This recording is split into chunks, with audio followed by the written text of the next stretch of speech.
let's go. Couple more. Go right away, transition, no hesitation. High as you can, get up.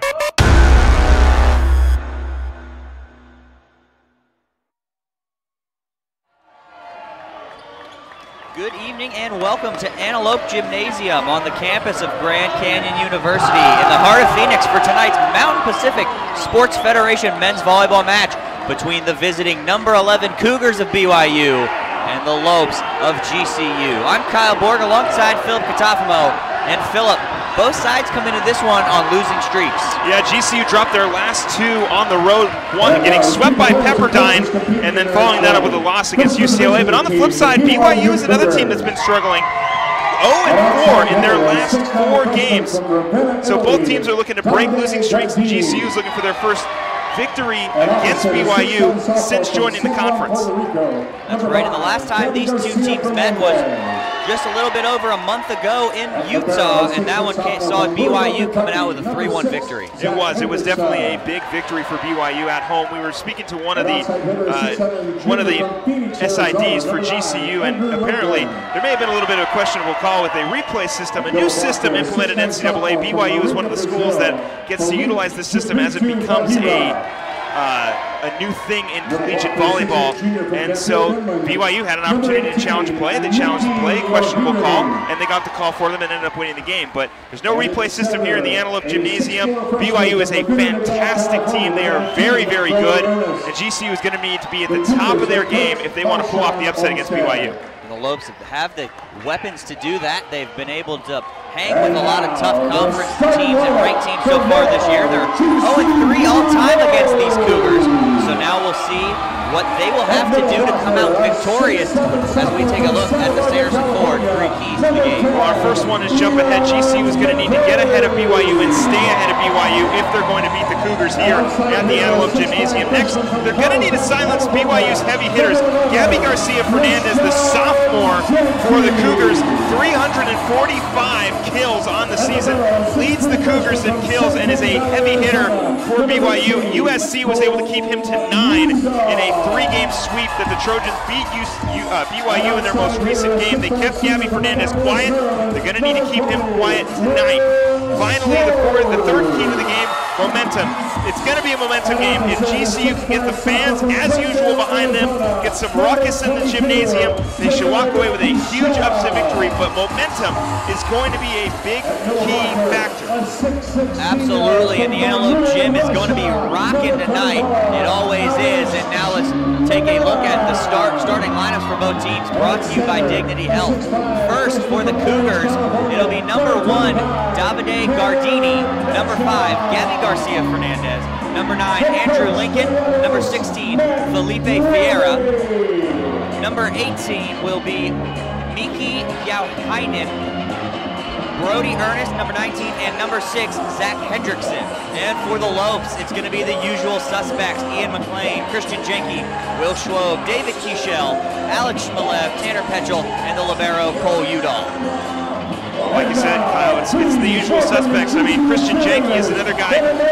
BYU's got a sophomore that's really good. GCU's got a freshman that's really good. Christian Jenke leading this team in kills with 304. It's going to take all hands on deck to beat BYU tonight.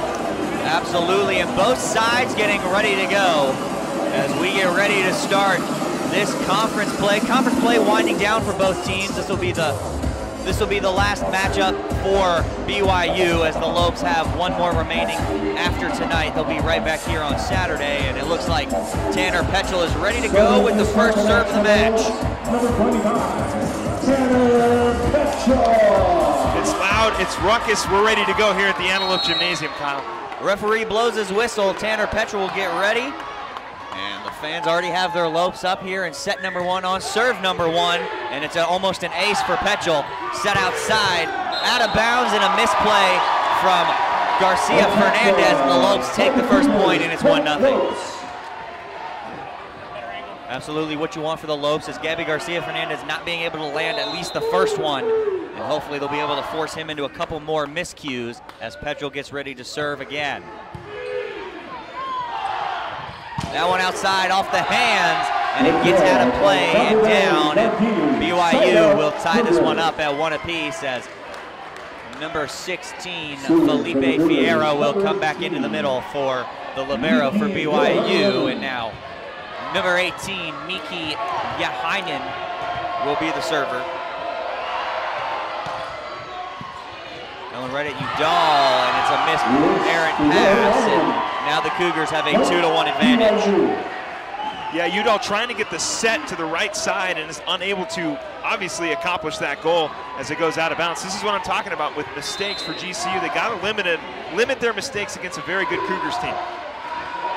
Absolutely, got to be able to receive the ball off the serve. That time Udall gets a good pass to Petchel, and it's going to be blocked right back at McLean by Fierro.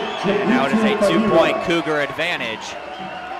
And the Lopes are going to look to get it back on this serve and get some momentum back rolling their way.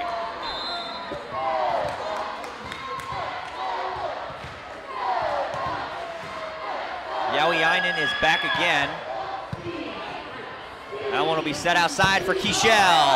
Gonna get out of play, no touch.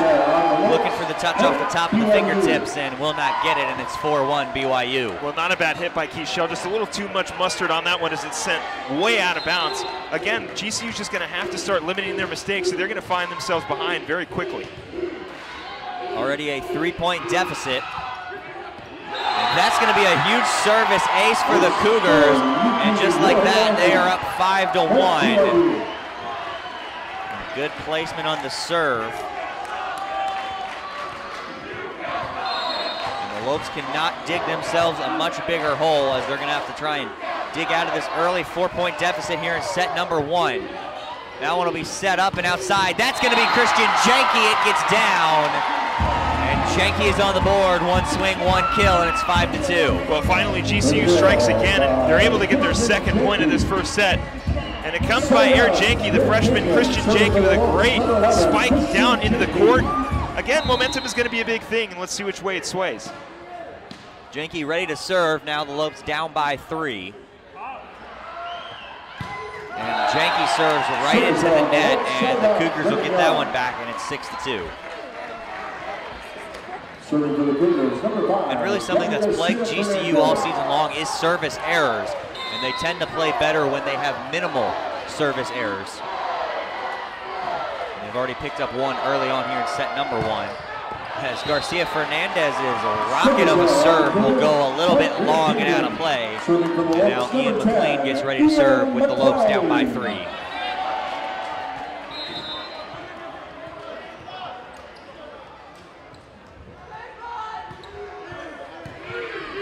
So McLean gets a good serve off, and they'll go with the touch. Good dig from Schwob, and it's outside for Kieshel. Blocked but out of play, and the Lopes now have a 2-point deficit and get a little bit of momentum now on a 2-point swing, and we'll look to keep that rolling. Well, it was a good response by GCU. Great defense up front to keep that ball in play, and then a big dive by Will Schwob to keep the ball up. GCU find themselves another point. That one will go outside again, off the fingertips and out of play, and BYU up 7-4. That is Davide Gardini, the big outside hitter from Italy for BYU. He's also going to be trouble, as they have a 2-headed monster in Gardini and Gabby Fernandez. And that time Shmolev will get a kill off the block, and it's 7-5 now, BYU. GCU, serving for the Lopes, number 22, David Kieshel. Now David Kieshel will get ready to serve. Referee blows his whistle. And now the Lopes will look to get on a bit of a run and hopefully tie and take the lead. So Kieshel just gonna miss that back line, and it's 8-5. Point BYU.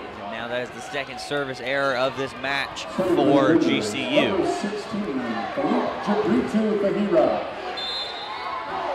As Fierro will go back and be the server for the Cougars. And his serve will go long. So back-to-back service errors once again on both sides, and it's 8-6. I know it's still pretty early and it's only a 2-point deficit for GCU, but if they can go on a little bit of a run here to at least tie things up, or give themselves a 2-point lead could really carry them for the rest of the set. Absolutely, and Will Schwab will look to get momentum rolling for the Lopes on this serve. He'll go with the floater. And now kept alive and set to the back row. And off the errant pass of Will Schwab trying to dig it out. Now it's 9-6, BYU. Serving for the Cougars, number 19, Brody Ernest. Brody Ernest will be the server. This is his first serve attempt for the Cougars.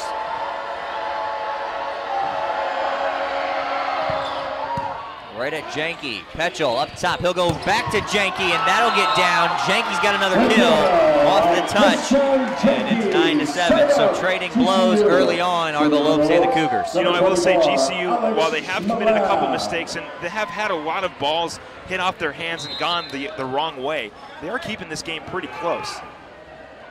And that's what you got to do, keep it within striking distance until you can take the lead and get on a run. As Shmelev serves up a good one, and it's pushed outside and blocked by McLean and Petchel, but kept alive. Back outside for Fernandez. That one is blocked once again, right back at us over here at the table, and it is now 10-7 as that one went off the hands of the block by Shmelev and Petchel, and the Cougars regained a 3-point advantage. Well, how about Ian McLean with a big block up front? Unfortunately, it does result in a BYU point, but good defense up front from a team that, you know, they got to just start finding something here. That serve off the top of the net kept alive, and now right to Ian McLean. It hits the back line and falls, and it's 10-8. So we talk about it quite a bit here on these broadcasts, is that if the Lopes can get their middles going with Shmelev and McLean, they're a very dangerous team, because you know you're going to have Keishel and Janke there along with Schwo, but if you get your big middles going, you'll be pretty dangerous. Yeah, and that's the thing, is they've got those two wings that are just so good. If they can get everybody going, especially that middle section of the court. So the call right now on the court is that that ball went off of the antenna, but it was touched by a BYU defender, and that's what caused it to hit the antenna. So as it stands right now, it's a Lopes point and a 10-9 BYU advantage, but the referees are going to talk about it. Well, GCU could definitely use this point. I mean, it's a little bit of a weird way to get a point, but you know, you find it, and yeah. And the call's going to stand, and without instant replay, you can't review it here at Antelope Gymnasium. At least this year you can't. And now the Lopes pick up a huge point. Now Tanner Petchel gets set to serve it with his team down by just one now.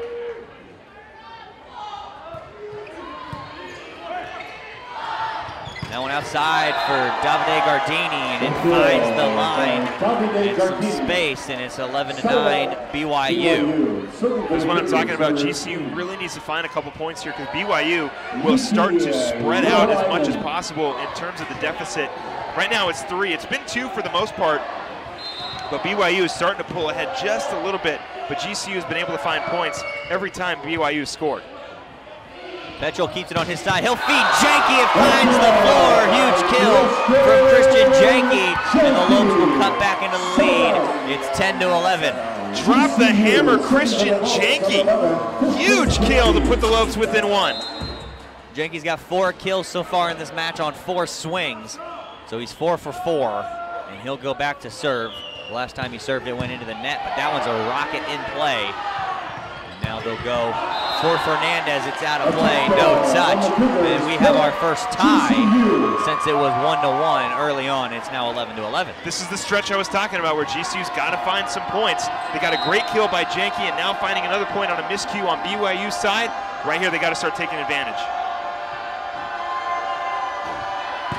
And that time Janke right into the net again, so his second service error, and it's 12-11 BYU. Number 5, Gabby Garcia Fernandez.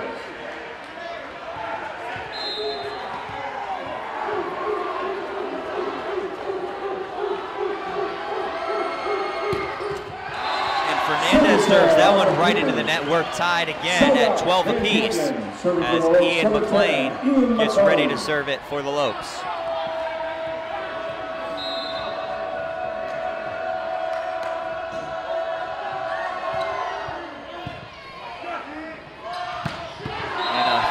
kill in the middle. That one for Felipe Vieira. And BYU regains another 1-point advantage here in set number 1.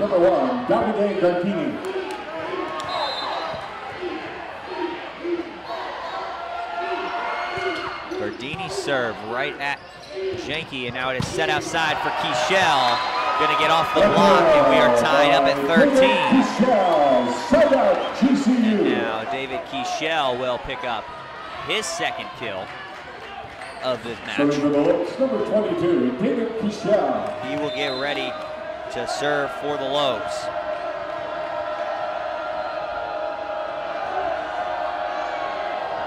Kichel serve right into the net. Another service error for the Lopes. BYU will get the serve back and regain a 1-point advantage.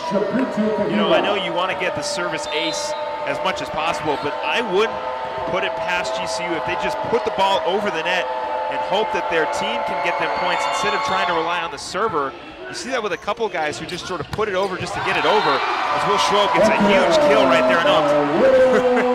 Will Schwab with a huge kill, but like I was saying, they just put it over the net and let the guys play instead of trying to get the service ace every time. They might find a little bit more of a competitive opportunity. Exactly, try and just put it in play and good things will happen. Let your defense work, and now Schwab picks up his first kill, and he will get ready to serve it with a tied game at 14 apiece.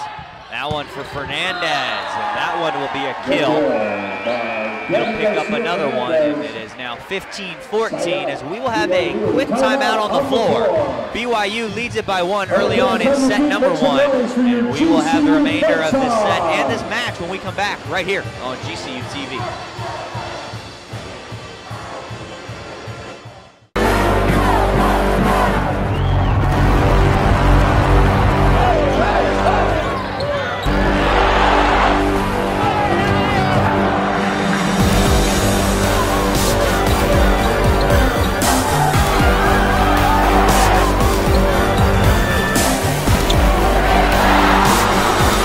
Feel the thunder in the heart of Phoenix. GCULopes.com.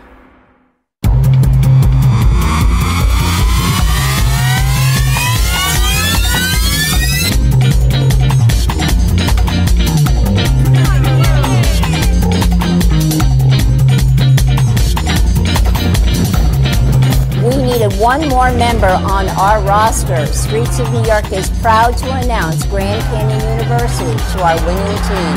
We are now the official pizza of GCU. Go Lopes. We are back inside the Antelope Gymnasium as it is a 15-14. BYU Cougars have the lead by 1. The Lopes have been able to claw their way back into this set as they were down as much as 4 early on. Well, they found a couple opportunities. They've scored some points, and they're capitalizing a little bit in the middle there on BYU's mistakes. They got to keep capitalizing when BYU gives them opportunities, especially when it results in service errors on the side of the Cougars. That one was looking for Schwab in the back row. It will not fall, and now a 2-point Cougar advantage. Well, just like in the beginning of this set, BYU keeping hold of that 2-point lead. GCU has yet to lead in this entire game, except in the early going when they scored the first point. Other than that, BYU has really controlled this game. That one in the middle, Shmalev, huge kill, Alex Shmalev. The Lopes are pumped up, and it's 16-15. And he will get ready to be the server as McLean will check in to the front row. All I'm saying is just put it over and let your team play. And then maybe when you can get just a little bit more accurate on your serves, you can start going for those aces. That one kept alive. Kichel and Schwab will keep it up, and it'll go Janke, blocked right back down, and that'll find the floor, and another 2-point advantage for BYU. It's going to be tough to put it over this BYU front line. This team is extremely tall. Their shortest guy is 6 foot. Everybody else is over 6'5", with a couple guys leaning over 6'2" and 6'4", but regardless, this is a tall team, so those sort of hits over the front line are going to be very, very tough for GCU to capitalize. Absolutely a whistle, and they're going to call a carry on Petchel, trying to set that one up for Keishel. And now we will get a quick timeout from head coach Matt Worley. It is an 18-15 BYU Cougars lead here in set number 1. You're watching GCU men's volleyball on GCU TV.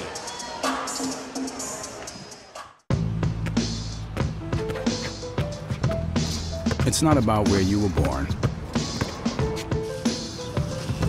It's not about your gender or the color of your skin, or whether you're rich, poor, or in the middle. No matter what you play, if you have the skill and drive to succeed in school and in sports, we'll provide the opportunity. When my hot water heater failed, she was pregnant, in-laws were coming, a little bit of water, it rocked our world. I had no idea the amount of damage that water could do.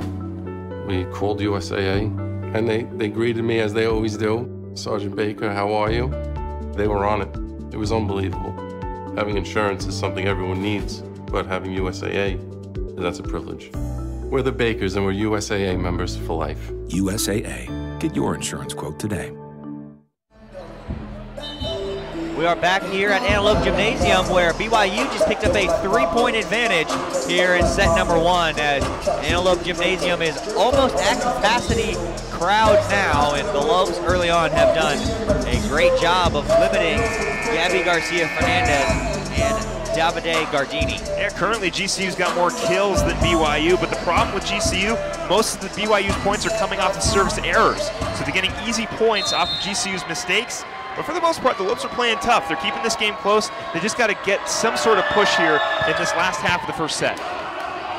Jakey sets it up. Petchel colliding on the sideline with our cameraman. He's Scott all McDonald. Right. And now a huge kill in the middle for BYU, and it is a 4-point BYU 19-15 lead. Well, Scott usually is on the floor for a couple of the basketball games, so he's probably used to getting accidentally ran into, but great hustle on the side of GCU to keep that one alive. Unfortunately, it does fall the way of BYU. That one right at Janke. Petchel will go up top, return pass, Janke, another kill. Janke now giving 5 kills on 6 swings, and a very efficient night so far from Christian Janke. The Lopes just got to find holes. Janke was able to find a hole in the middle part of the BYU defense. They're coming up 4 guys up front because they know that they're tall. So they're going to get those return hits right back to them. They just got to find the holes when they're open. Now BYU starts an attack, and it's blocked, and no lift is going to be called. And now they're going to say that one hit the floor. And the Lopes bench unhappy, as Coach Worley's going to have a conversation with the down official about that lift, as I'm not sure how. If it wasn't a lift, it was hit twice at least. Absolutely. It sure looked a little awkward as the play was happening. So a 4-point lead now for BYU. I guess that's what you get when the Lopes get the antenna call earlier. Well, I'll say this. I mean, regardless of that miscued call, BYU is playing fantastic, but they definitely got bailed out on that last one. Absolutely, but that last serve into the net. Now Janke will have a chance to get something rolling for the Lopes, as they are now down by 3. Janke's serve, good one, but kept alive and off the ceiling. Have to change direction and run it down. And a great defensive play by Felipe Vieira, as he did a great job of turning offense right into defense, as 2 Lopes went up to kill that errant pass. That one was right at the net, but a huge block for Vieira. Yeah, Vieira coming into this game with 79 blocks. He's already got 2 tonight, and he's playing great, and it is one of the reasons why BYU is in this game. They're so tall up front. Keisha will have to adjust, gets it off the hands, and it'll be kept alive. Now for Fernandez in the back. Will find the floor, get out. It is now 22-17. BYU starting to pull away. Coach Worley will use his last timeout in this set. We're going to take one more timeout as well. It's 22-17 BYU right here on GCU TV.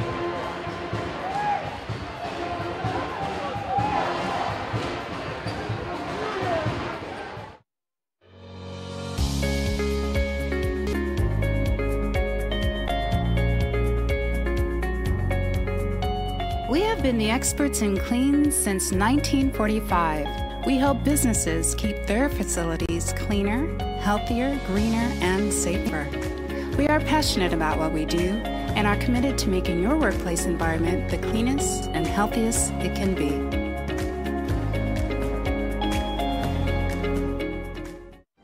Our armed forces' heroism, courage, and bravery give greater meaning to what it is to be an American.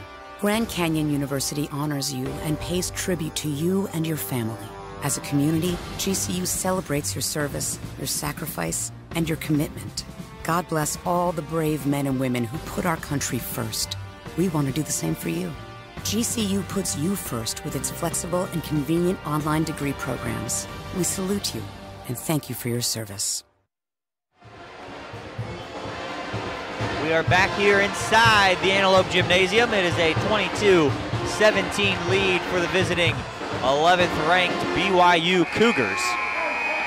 The Lopes will look to get some momentum back as they are now down by 5, their largest deficit that they have had here in set number 1. So Gabby Garcia Fernandez is going to be the server, and his serve right into the net, and he has now 3 service errors just early on here in set number 1. And the Lopes will get that point back as it is now 22-18. Now a substitution for the Lopes offense, it'll be number 8, Heath Hughes, checking in for the first time. He'll get to be the server.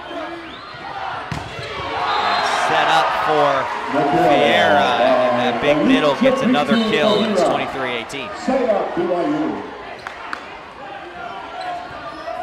Serving for the Cougars, number 1, Davide Gardini. So now Davide Gardini will get ready to serve for the Cougars, who are 2 points away from set point, but right into the net. It's 23-19. Lopes have to go on a bit of a run to keep their set number 1 hopes alive. Well, hopefully it's not too late for a run. BYU starting to close in on the set 1 victory. GCU's really got to put something together here. And they will have to do it off of the serves from David Keichel. And he will not get it there right into the net. Another service error for the Lopes, and it's 24-19. Now a substitution for BYU, and the BYU faithful traveling all the way from Utah. Starting to feel it here in set number 1, getting a little bit louder, as this will be number 2, Alex Asu, the freshman, to serve, and it's going to be a service ace, and that is how set number 1 ends. It'll be a BYU victory, 25-19, and they'll take a 1-0 set advantage early on in this match. And it wasn't a bad set overall for the Lopes. No, they both teams had 11 kills. Christian Jenke had 5 kills, David Keichel with 2. I mean, the Lopes are playing as well as they can. Just a couple balls not falling their way. Even on that last one, for instance, Christian Jenke trying to get the dig. It just hits off his hands awkwardly and goes out of bounds. BYU is a great team. They're an aggressive team. They're a tall team. And GCU right now, this is where they're going to need to limit their mistakes. They got to get something going early in this next set. Not unfamiliar territory for GCU at home, losing the first set. Against USC, they lost the first set and won that game in 5. Against George Mason, they lost the first set and won that game in 5. So optimistic here at the broadcast booth. A lot of hype here in the stands. Lopes are not in a position that they haven't been in before. Absolutely, and of course, they also dropped the first set of both games against Loyola Chicago and won both of those in 5. So the Lopes, very good team in 5 sets. We've seen it many times before, and they'll look to at least force a 4th set here in Antelope Gymnasium tonight against BYU. But for right now, it's time for the upcoming schedule, brought to you by BSN Sports, the largest provider of team sports equipment and apparel in the country.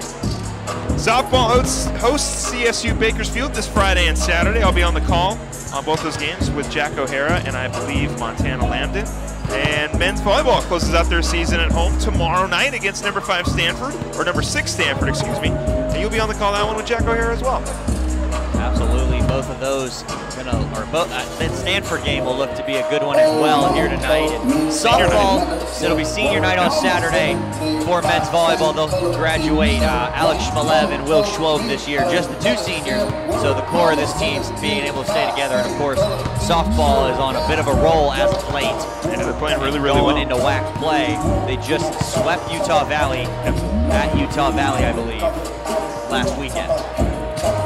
Or here, they swept Utah Valley here, and then won on the road to California Baptist and took a couple games. The GCU softball team looking real good at the start of WAC play and should compete very, very well in the conference against New Mexico State and Utah Valley and newest addition Cal Baptist. Going to be really, really, really fun season. Absolutely, it looks like all sports teams so far clicking at the right times as the season winds down. Of course, baseball going on as well. They just had a game on Tuesday that they won against UNLV in a little non-conference matchup. Yeah, that was a lot of fun. Big victory for the Lopes against UNLV to get started. They're headed out to Las Cruces this weekend to take on New Mexico State to, I believe, start. No, not to. They just swept Utah Valley. There you go. That's right. That's who swept Utah Valley. So conference play continuing on both sides. We're still sorting out the schedule apparently. But, so much going on. It's a good start to the WAC conference for baseball and for softball. Absolutely, and both teams have switched benches for set number 2, and it looks like we are about ready to go for the second set of play here in Phoenix. It'll be BYU to get the first serve. They won the last set 25-19. So we will see if the Lopes can bounce back in set number 2, pick up a set win, and put the pressure on for set number 3. I mean, obviously a set victory here would be huge carrying into the rest of the game because it would mean that we're going to go at least 5. But, or 4, yes, you're right. I can't count apparently. But GCU's got to limit their mistakes here. And Tanner Petrel's going to get a huge stuff and a bit of a stare down at the end of it. And the Lopes pick up point number 1 as they did in set number 1. It is 1-0. Again, limiting mistakes, and it's going to start with services. A lot of service errors in the last set. And we'll see what they can do here in the second. This will be Tanner Petrel to start us off for the Lopes as they are up 1-0, and now they will feed the middle. Find a huge hole, and it's 1-1 as Vieira gets his 3rd kill of the match, and it seems like he has had a couple more than 3. He's been all over the stat sheet, especially on the defensive end with a couple of blocks. Well, like I said, this is a very good BYU team, and up and down the court, they are very talented. Petrel outside, gonna go with the touch for Keichel. Kept up. Back in the middle, and a touch. And it will be 2-1 BYU. Lopes went to try and block that one, and it went off of the hands of, it looked like Ian McLean and David Keichel, and now Gabby Garcia-Fernandez will get ready to serve his team up 1.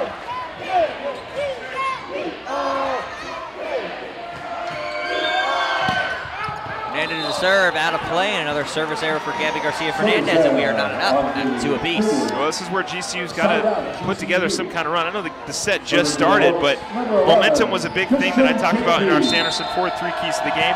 And this is where hopefully GCU can start to gain some momentum early in this second set. Absolutely, this is Janke. Good serve, put that one in play. And now it's blocked, Keichel and McLean right there, and the Lopes take a 3-2 advantage. Huge block by the front line of Keichel and McLean. Love to see the energy here in the second set.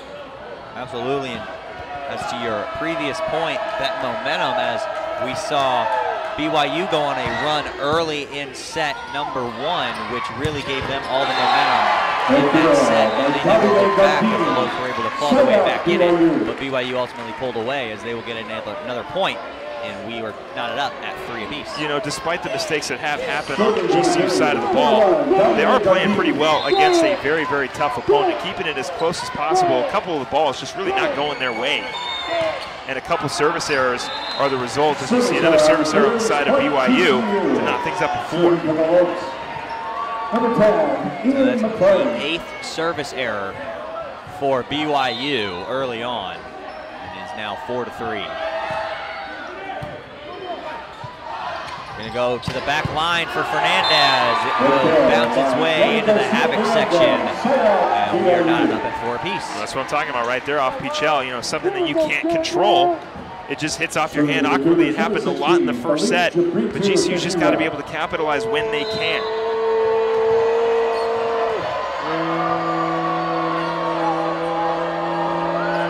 Now BYU will get the serve once again. Right at Jenke, a little bit of an errant pass, and Schwab will keep it alive, and Jenke will push it over. And a huge kill from the back row by Davide Gardini. BYU takes a 5-4 advantage.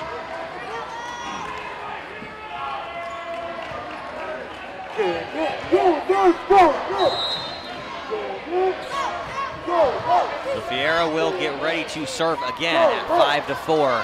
His team up by 1, and that one straight into the net. You don't see that very often on that float serve where it goes into the net, but it does right there. And BYU really keeping the Lopes in it so far with the many service errors that they've had. Well, like I said, it's just got to be GCU taking advantage of the service errors on now BYU's side. Getting points when they can and capitalizing on mistakes and limiting service errors as we get another one from David Kieshel. It's, like I said, just get it over the net and let your defense and your offense take over. You know, it's not a one-man thing. So BYU has 9 service errors and the Lopes have 6 through a set of play and a couple of points here in set number 2. And now BYU will serve, and that's going to be kept alive by Kieshel. Great hustle. Now outside for Gabby Garcia Fernandez, and BYU takes a 2-point advantage. Great adjustment from Fernandez in midair there to be able to find the floor and get that kill. Yeah, and it starts with, on GCU side at least, David Kieshel hustling for that ball to keep it alive, and Jenke sending it right back over. I mean, it's great hustle for GCU, it just unfortunately falls away the Cougars.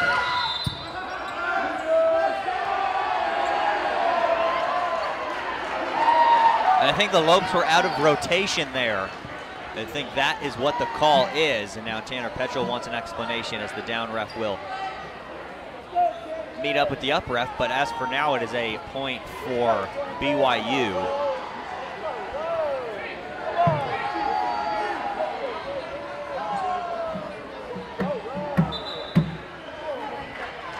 And now we will have a replay. So no point for BYU, as the officials talk about it and sort things out, and a good job there to just replay the point. Well, unfortunately, we don't have a replay system unlike they do in Utah, but we'll replay the point, and hopefully GCU now can get a point instead of giving one up. Something right there that could be a huge momentum shifter here in set number 2, as BYU now with a 7-5 lead, ready to serve once again. They'll go outside. Schwab goes with the touch. Kept alive. Shmalev looking to stuff, cannot. Udall will bump outside for Schwab. And now a whistle and a net violation. And it is 7-6 BYU. And right there, Lopes able to pick up the point on the redo and look to carry that momentum into this point. But now they got to get points on the offensive side. Defensively, they do it. Shmalev with a great joust at the net to keep that rally going. But now, let's see if they can get a point on the offensive side. So Schwab will be the server. He's outside off of the hand. Schwab can't get there. Good hustle trying to get over and make the save, but cannot. It is now 8-6. And the Lopes aren't going to lead this game in blocks because of the front line height that BYU has. But if they can tip it and keep it alive like they have been, just maybe a little bit just keep rallies going, essentially just keep the rally going and try to capitalize when you can. Now they'll go Kieshel, and it's blocked away. Now set for Petrel, and he gets a kill, and he doesn't get very many. He's normally setting them up. But a great job from Shmalev to keep it alive off of the block. And then Tanner Petrel, just a smart volleyball play to get a huge kill. Yeah, Petrel saw a hole for his second kill, able to get the Lopes a point. Now again, I'm going to keep saying it all night, they got to capitalize. Absolutely, 8-7, BYU still has the lead. And Shmalev with a rocket of a serve. Now off the hands and out of play, just can't keep it alive. It's 9-7.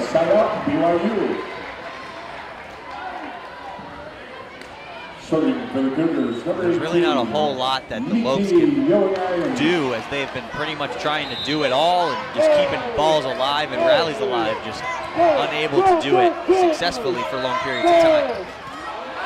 Well, like I said, you know, it's just a couple of the balls off their hands just going the wrong way, going out of bounds, going too far right, going too far left.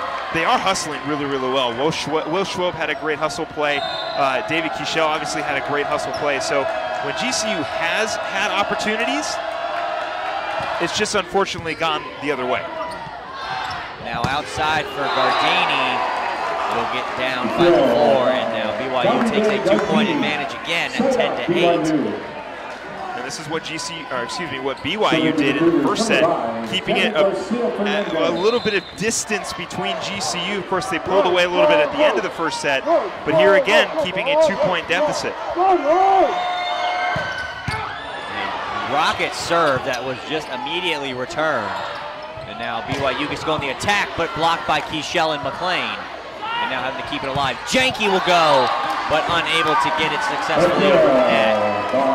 Christian Janke, side out, GCU. Or he did get that over the net. Excuse me. Don't take a point away from Christian Janke. Saw that play. I thought it got blocked right back down, but good job from Christian Janke to get that kill, and it is now 10-9, as he will be the server, but that time a service error out of play. It is now 11-9 BYU. Side up, BYU. Like I said, GCU's just got to put it over the net. I mean, I know that you want to get the service ace. It's a big, big momentum shifter. It's a great way to find points, but you got to just get the ball over the net. Petchel will set up Kichel. Huge kill, David Kichel, and it's 11-10.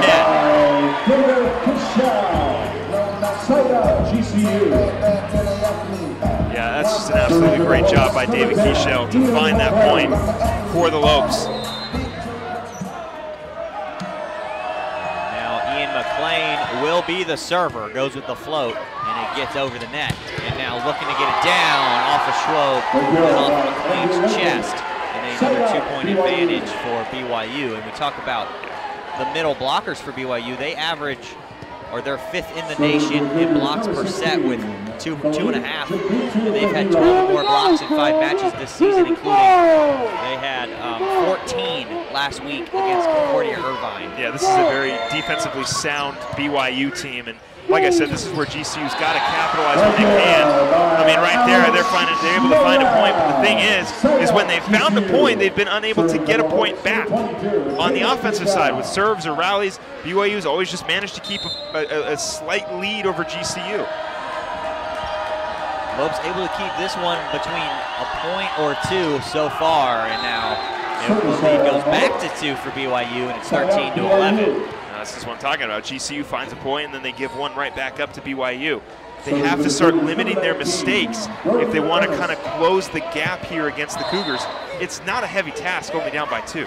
The Lopes do have the firepower to be able to get on a run very quickly. Exactly. And if they can find a way to do that, they will be a dangerous team, as they will feed Shmelev, and just like that, the Lopes get it back, and it's 13-12, and now Shmelev has really come alive here in set number 2. Yeah, Shmelev only has 2 more games left in his regular season GCU career, and he wants to finish out strong with victories. He's playing great right now for the Lopes, getting another kill for GCU. So Schwob, the server, he'll keep it alive, goes with the touch. Kichel keeps it up, and now Janke will have to send it over on the free ball. Now they'll go back on the attack, goes with the tip again, and that time, Gabby Garcia-Fernandez able to find the floor, and it's 14-12. That was just a beautiful touch by Garcia-Fernandez right over the top of GCU for another point for BYU, and again, they're just keeping that slight lead over the Lopes. So it doesn't work the first time for Fernandez, he decides to go back to it a second time, and he's able to capitalize as Janke will get a good pass away and get it right back, but unable to find the line. Great play from Christian Janke, just missing that far sideline. It is a 15-12 BYU lead, so a timeout on the floor. And we're going to take one as well. It's a 3-point Cougar lead. You're watching GCU men's volleyball right here on GCU TV. Across the great desert, to to where the mountains touch the sky. This is Sanderson Ford country, where Arizona's pride. Sanderson Ford country, built on serving you. Sanderson Ford, satisfaction in everything we do. We're Arizona's pride. Sanderson Ford. I came to college to play my sport, but more importantly, to earn a degree. I'm constantly learning from those around me, my professors and peers, my coaches and teammates, and even my opponents. There's nothing better than game day, battling side by side with my teammates. The competition is what pushes me to be the best that I can be. I take pride in my community and want to ensure that I am giving back and inspiring the next generation to do the same.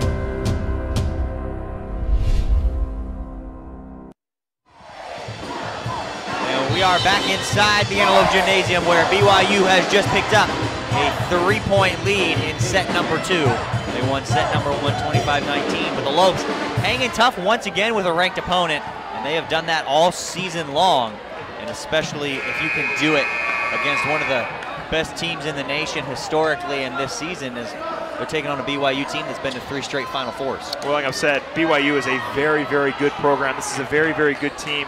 Not too many seniors on this squad. Very young. They're going to stay close together. Very good core team. Got a great defense. Got a great front line. They've really been taking advantage of GCU's mistakes. But the Lopes really need to put some sort of push together to get this set 2 victory. And great hands by Alex Shmelev to send that one right back, and now a free ball back over, and the Lopes can go on the attack. They'll feed Shmelev. There it is. Alex Shmelev, another kill, and it's 15-13. And he will get ready to be the server. And you talk about the youth of BYU. They have 1 senior, and that is their libero, Taylor Richards, who hasn't even seen action yet tonight.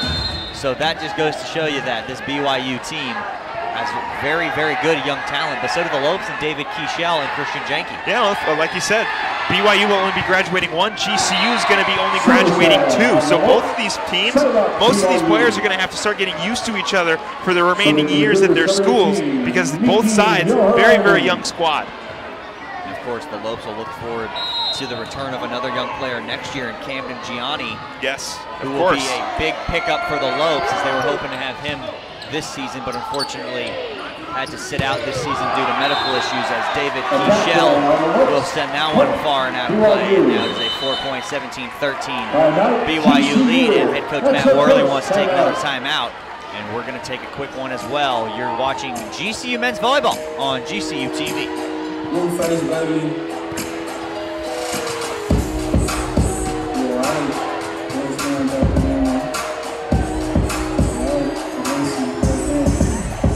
Canyon State Credit Union, a local credit union serving the Valley for over 65 years, can assist you in buying your first home, refinancing your current home, or if you're dreaming of a retirement home. Canyon State Credit Union can provide you with a fast and affordable solution that meets your needs. Let Canyon State Credit Union run the numbers on your dream. Visit canyonstatecu.org or call 623-580-6015 for more information. Canyon State Credit Union, committed to you.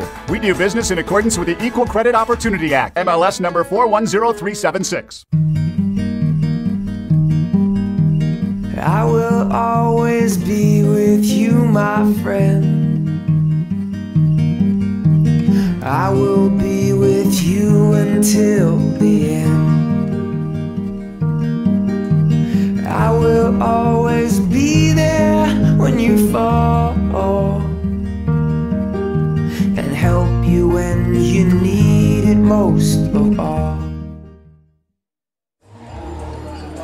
And we are back inside the Antelope Gymnasium, as it is a 17-13 BYU Cougars lead. This is about the point where BYU was able to pull away at set number 1. Lopes able to keep it close, but then ran out of gas, and they're looking like they're running out of gas again, as Coach Worley tried to call a timeout to hopefully refuel this team. And they'll look to get some momentum back, as Petrel will set up McLean, blocked right back at him. But Schroed keeps it alive, and now outside, Jenke gets a huge kill. That's his 7th, and it's 17-14 as Petrel will get ready to serve. This is the second time this set that GCU has been able to find a point coming off of a timeout, but they need to get some more. This is where that run needs to start to happen, or BYU, just like in the first set, is going to pull away and go up 2-0. So Petchel will look to get something rolling for the Lopes. It's a good serve for him. That will go off of the hands of the block, and Davide Gardini gets another kill, and it's 18-14. We talked about how tall this BYU front line is. They get a huge block and they send it right off the fingertips of GCU, and momentum is definitely swinging the wrong way for the Lopes, and they gotta get it back and start putting a run together. And they are gonna get that point back on another service error from Gabby Garcia Fernandez. How about the matrix dodge by Cole Udall? Getting right out of that one as it was sent out of bounds.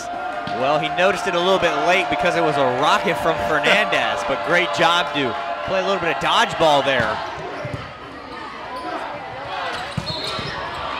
And a whistle and a point to the Lopes. They're going to call a double touch on that errant set.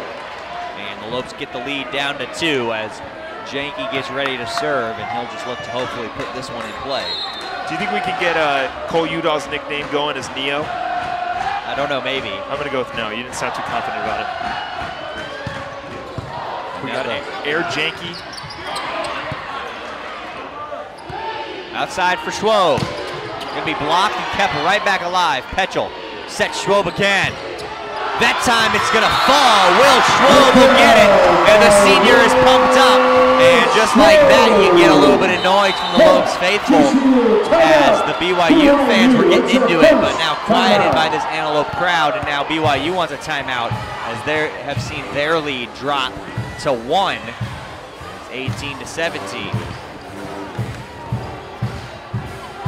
We will be right back with the remainder of set number 2 on GCU TV.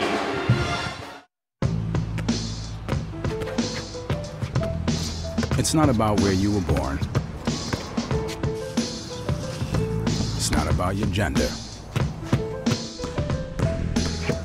or the color of your skin, or whether you're rich, poor, or in the middle.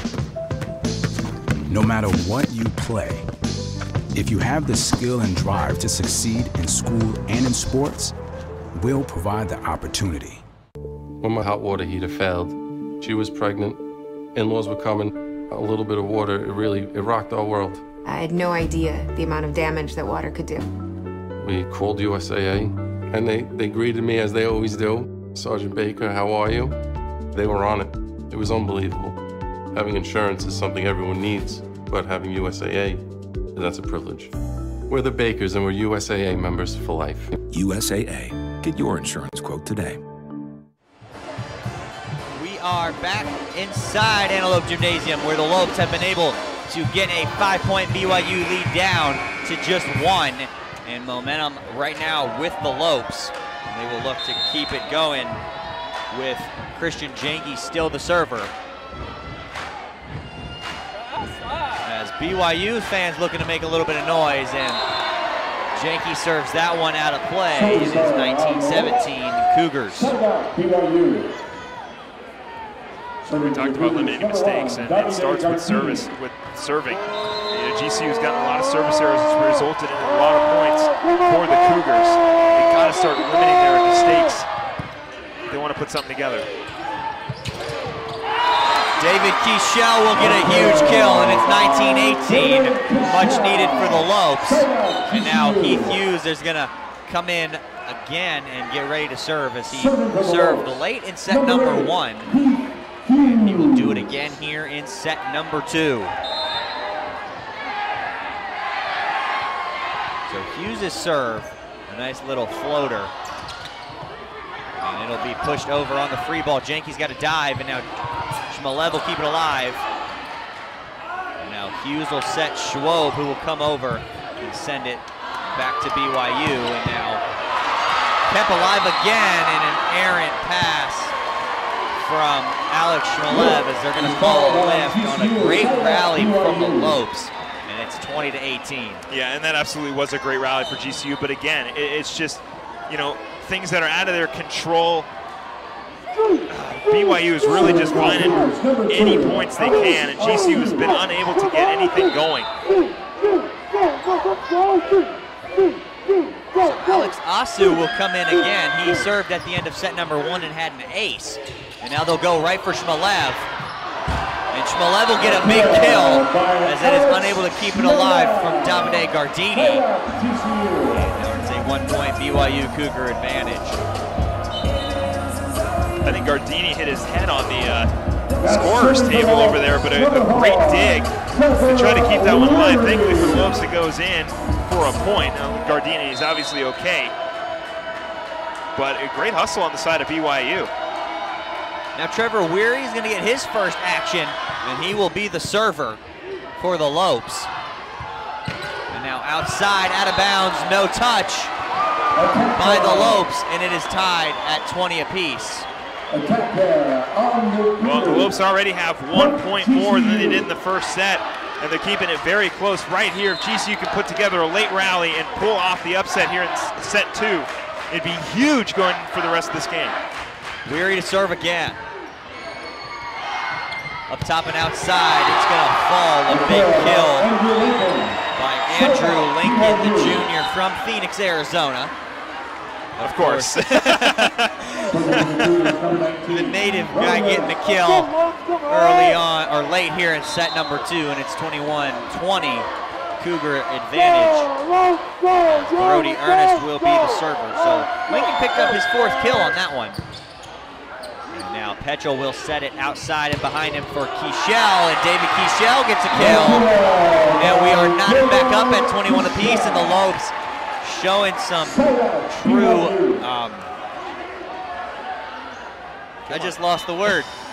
Some true fight. I'll take fight. That was not the word I was thinking of, but I will take that one, and it's tied up at 21 apiece. They're doing a great job rallying late here and keeping this game close.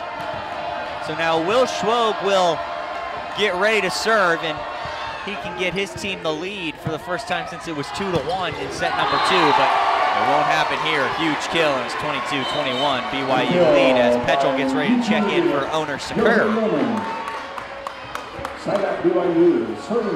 Now Andrew Lincoln gets ready to go back to serve it.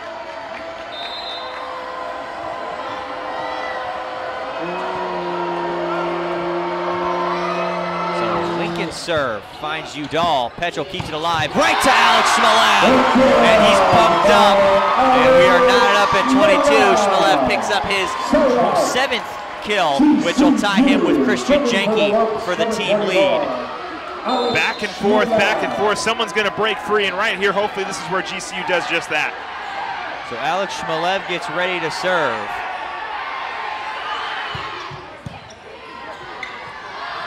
Outside for Gardini, it's gonna find the back corner, and it is now a 1-point BYU lead.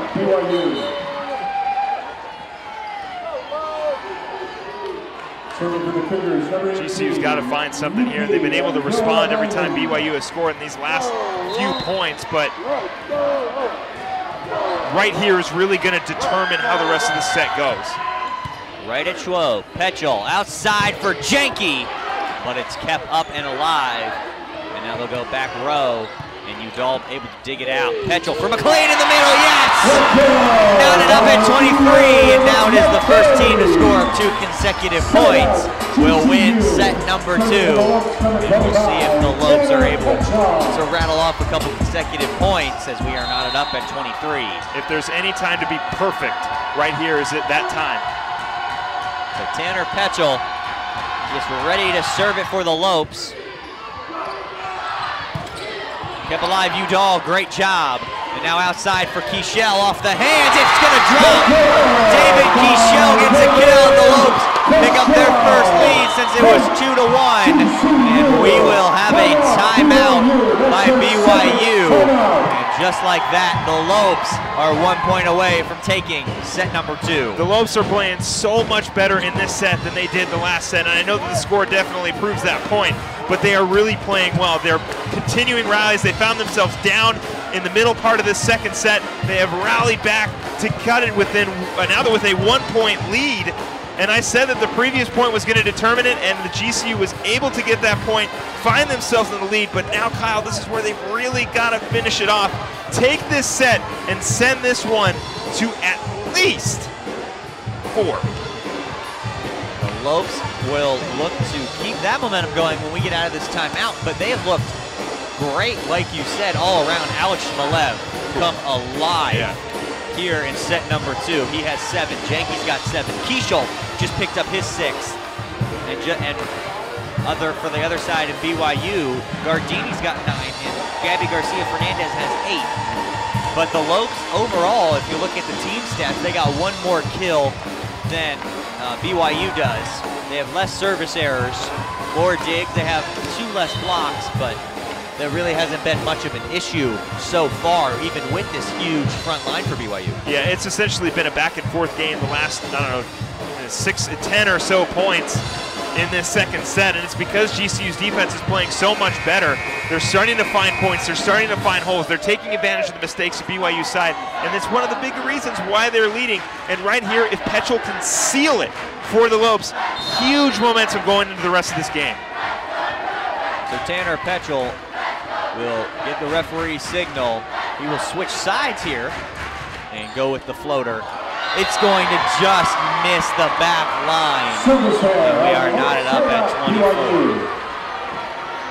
We talked about limiting mistakes, and you don't want to give BYU an opportunity. And unfortunately, Petchel sails that one out of bounds.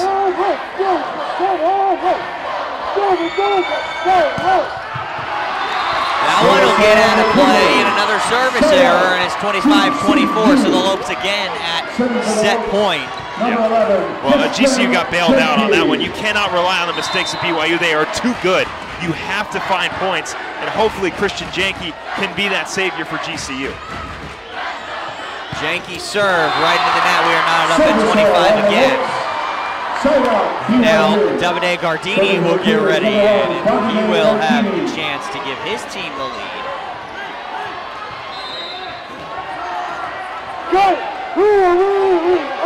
Lopes faithful starting to make a little noise, and another one into the net. Davide Gardini can't get it over, and the Lopes have their 3rd set point of set number 2 coming up with Ian McLean, the server. Let's see what McLean can do. Hopefully he can seal the victory. Just put it in play and good things will happen. He puts it in play there. And now the touch. Keishel keeps it alive. Petchel outside. Schwob will reset. That definitely got tipped. That definitely got tipped, and they will. No call yet. No call has been made. And I'm telling you, I saw a tip, and I don't see it unless it's pretty obvious. We do have pretty good seats, so there's no way that wasn't tipped by the front line of BYU. There's no way. So now the referees are going to get together.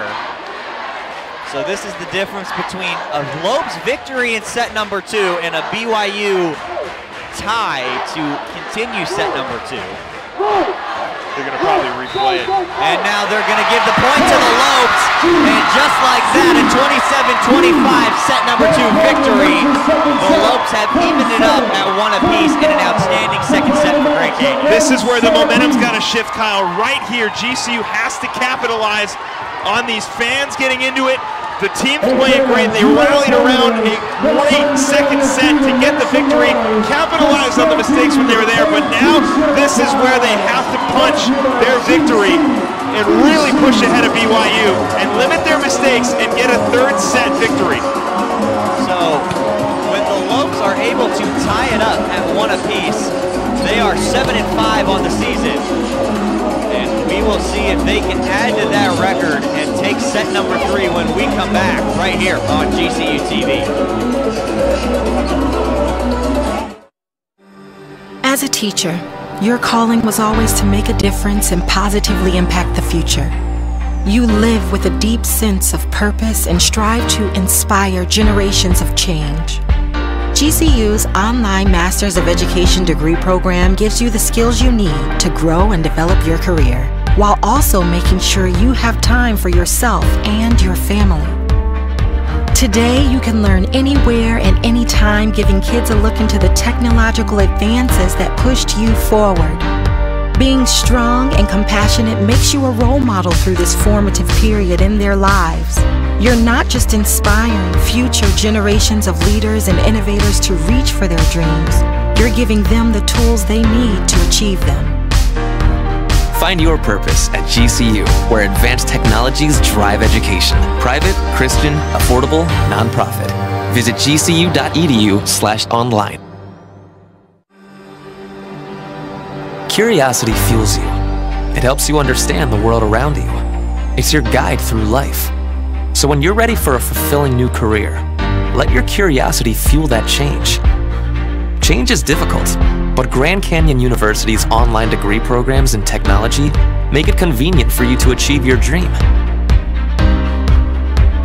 While businesses are being transformed by artificial intelligence and analytics, GCU teaches you how to plan for innovation and make sense of the world. By applying that knowledge to today's most challenging problems and sharing your insights, you're helping to build a better tomorrow for you, your community, and your family.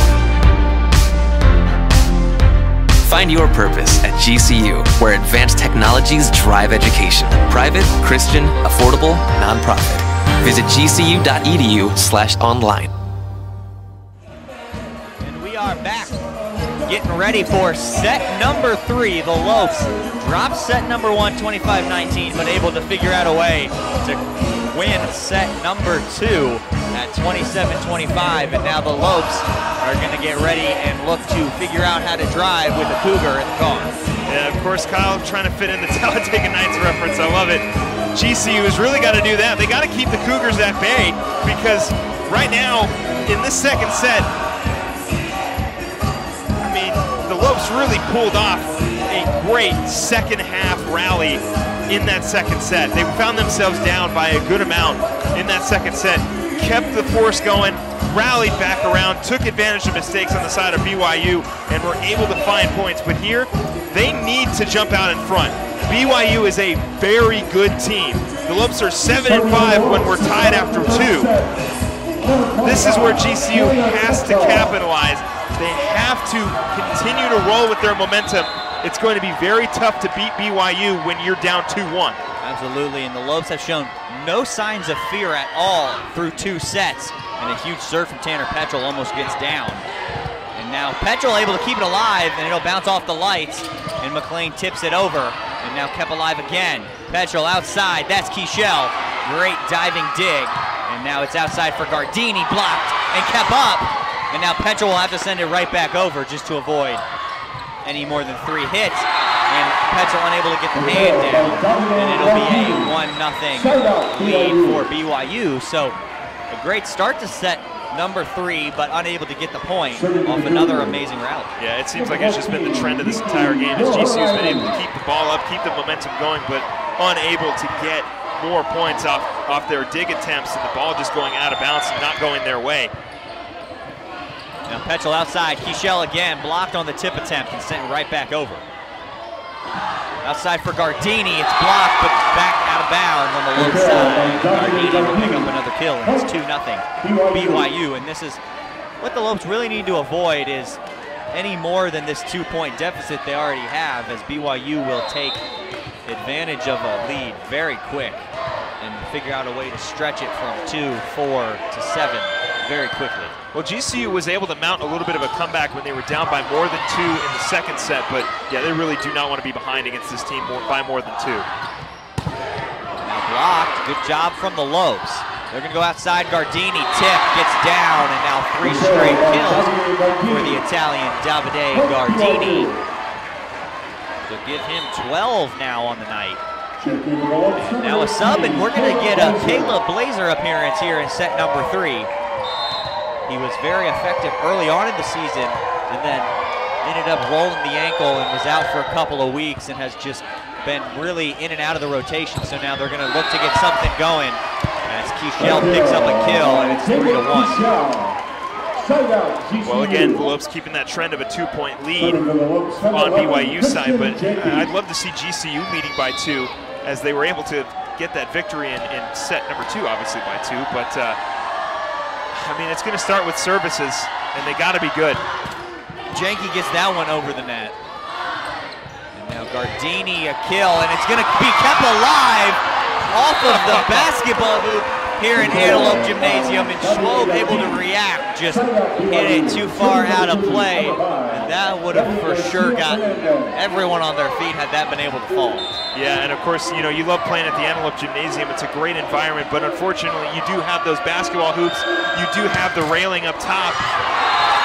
And now you do have a 4-point deficit. You know, it is a little bit of a disadvantage sometimes when the ball ricochets off the lights or it ricochets off the hoop, as you saw right there with Will Schwob.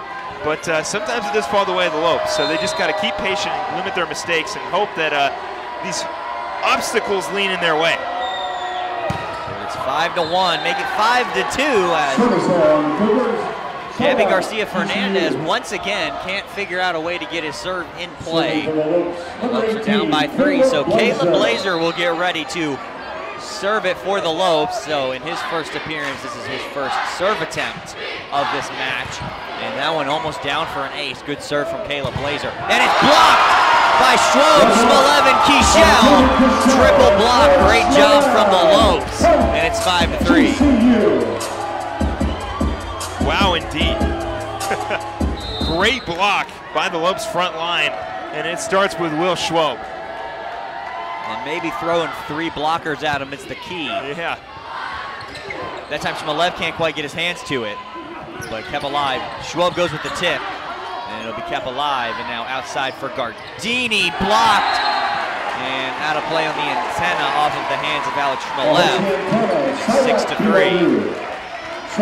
Like I said, it's going to be very tough to get those touches over the top of BYU's front line because they are so tall.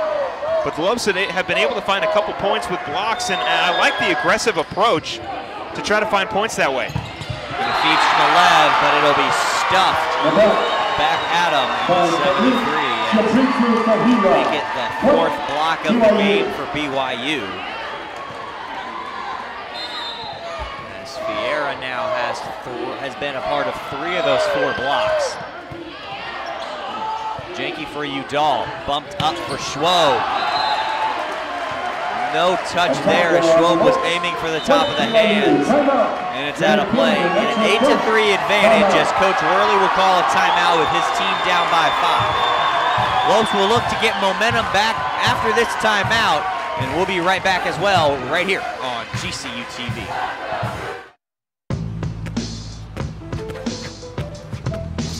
It's not about where you were born. It's not about your gender or the color of your skin, or whether you're rich, poor, or in the middle. No matter what you play, if you have the skill and drive to succeed in school and in sports, we'll provide the opportunity. When my hot water heater failed, she was pregnant, in-laws were coming, a little bit of water, it rocked our world. I had no idea the amount of damage that water could do. We called USAA, and they greeted me as they always do. Sergeant Baker, how are you? They were on it. It was unbelievable. Having insurance is something everyone needs, but having USAA, that's a privilege. We're the Bakers, and we're USAA members for life. USAA. Get your insurance quote today. And we are back here. An 8-3 advantage for BYU. As the Lopes are going to look to bounce back. And we were talking about it a little bit before set number 3 started, was the fact that the Lopes could not let BYU jump out to this 5-point lead. Yeah, and unfortunately it is going that way. And like I said, BYU is such a solid team. As you can hear the fans starting to get into a little bit of a chanting war. But you like to see that. You like to see the fans get into it because then the players get into it. A Schwob kill attempt is stuffed, and it is now a 6-point, 9-3 BYU lead. As Davide Gardini is back to serve it once again. The 6'9" outside hitter from Italy. Now it's up. Schwob has to adjust, and he does. Now they'll go for Fernandez off the hands. Udall keeps it alive. Outside for Keichel. Off the hands, it's going to get out of play. And the Lopes are back on the board. It's 9-4. Like I said, the Lopes just really need to find points any way they can. And if it results off of mistakes from BYU, then so be it. But they got to get on some kind of roll here. Or again, they're going to find themselves down by more than 5. So David Kieshel gets ready to serve for the Lopes. And that's a good one. Good and a dive. Tricky little play, but the Lopes able to read it and keep it alive. And now they'll go back row for Gardini. It'll fall 10-4 BYU.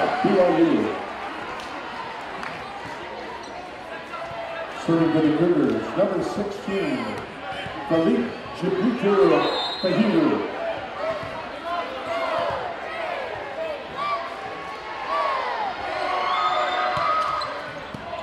Jenke for Petchel. Shmalev in the middle, yes!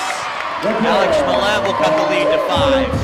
And it is a 10-5 BYU lead as Will Schwob gets set to serve. The Lopes need a bit of a run to really put the pressure on as we head later and later into set number 3. And GCU was down by a little bit in that second set and were able to rally back. I mean, 5 points is very obtainable, especially with how talented this Lopes team is, but they've really got to capitalize. Big service ace from Will Schwob, just what the Lopes needed, and it's 10-6. All right, I'll take that too. Any way you can get them, put the ball in play, good things will happen to you. Is that our first service ace? It is. That is our first service ace for the Lopes. So Schwob will look to keep it going, and he will just miss the line. And it is 11-6. That one looked like it was going to fall to BYU. Everyone was watching it over there. Yeah, that just misses the line. Yeah, that one definitely was just so close. I feel right there with you, Kyle. It looked so good, but unfortunately, again, just things that are out of GCU's control fall in the way of the Cougars. The 15th service error on the Cougars through 2.5 sets will give the Lopes a little bit more life, and it's 11-7 BYU as Shmalev will look to get momentum back on the Lopes side as he gets ready to serve.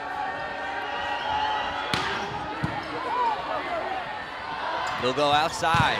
Blocked by Blazer and Petchel, and it's 11-8. Looks like the ankle's feeling fine, Kyle. Caleb Blazer getting up with a huge block for the Lopes.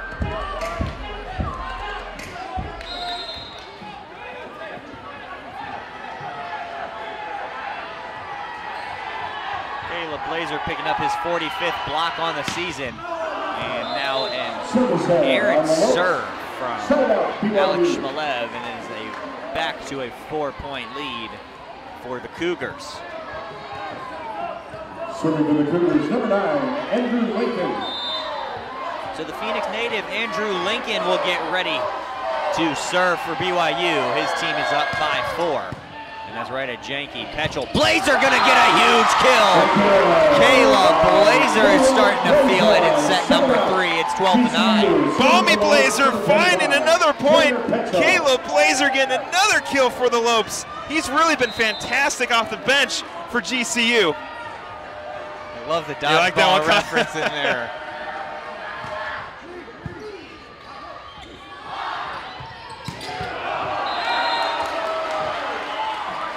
No touch is going to be called.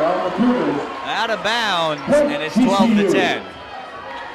That one was very, very close, and the Lopes will take it any way they can get it. But they just got to capitalize on it now. They're on a 2-0 scoring run now, and it's 12-10.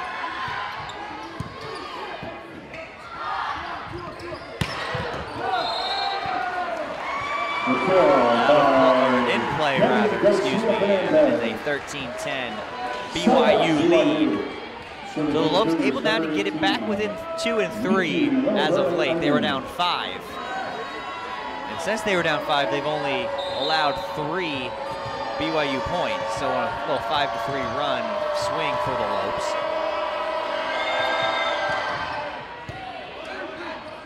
Petchel for Blazer again. Out of play. Couldn't quite find the touch, and it's 14-10. Again, just not going the way of the Lopes. A lot of their hits falling out of bounds, which has resulted in a good chunk of points for BYU, which is really, really unfortunate. And they're going to go outside for Kieshel. That'll get off the hands 14-11 now for BYU. GCU. Serving for the Lopes, number 11, Christian Jenke. So now Jenke gets ready to serve again with his team down by 3.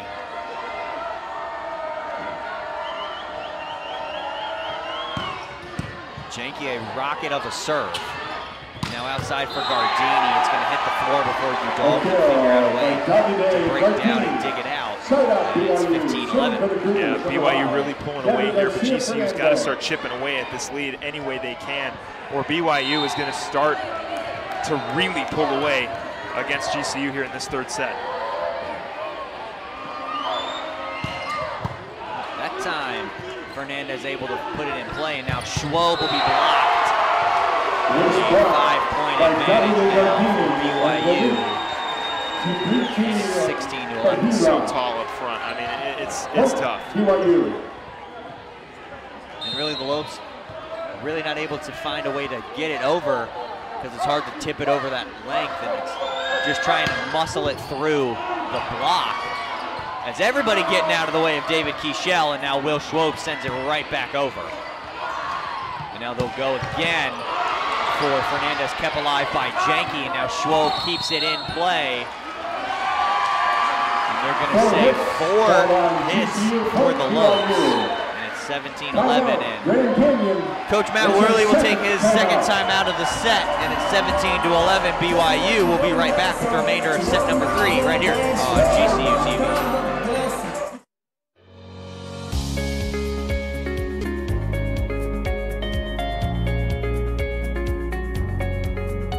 We have been the experts in clean since 1945. We help businesses keep their facilities cleaner, healthier, greener, and safer. We are passionate about what we do and are committed to making your workplace environment the cleanest and healthiest it can be.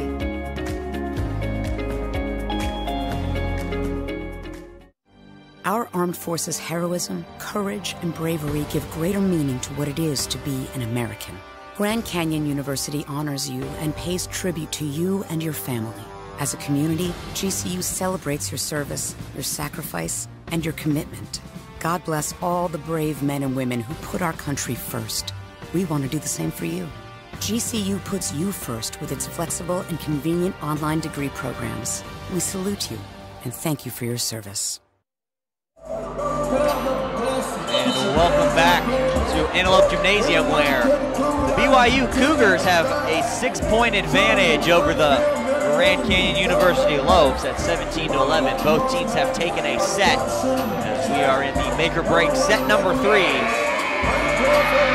BYU and Gabby Garcia Fernandez gets ready to serve.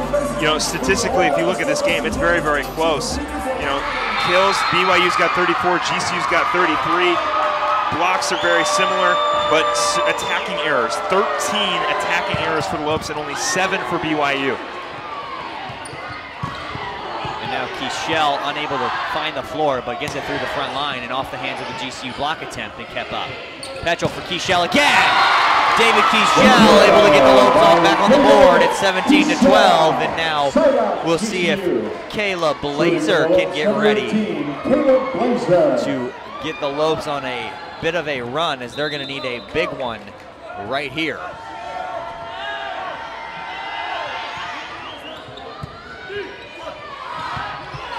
Right in the middle, unable to dig it out is Blazer and Jenke, and it's 18-12. Side up, BYU, serving for the Cougars, number 1. Davide Gardini going to be the server for the Cougars. They are up by 6. Outside for Kieshel again. Off the hands of the block and out of bounds. It's 18-13. David Kieshel has 11 kills. Serving for the Lopes, number 22, David Kieshel.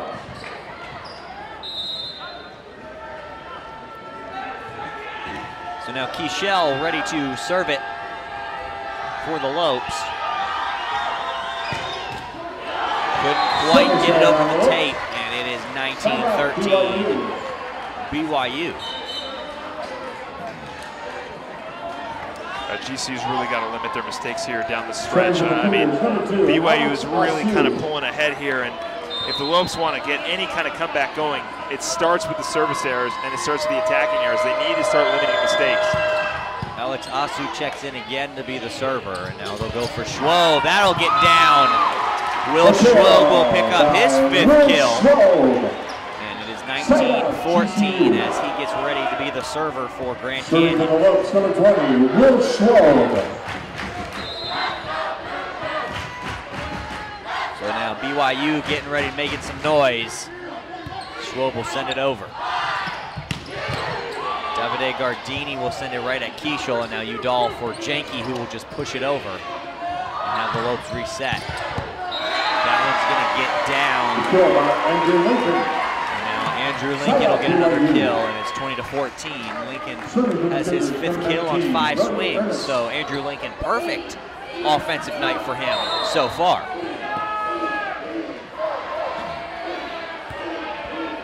This is Brody Ernest. Right at Janke, Petchel up top, looking for Shmalev.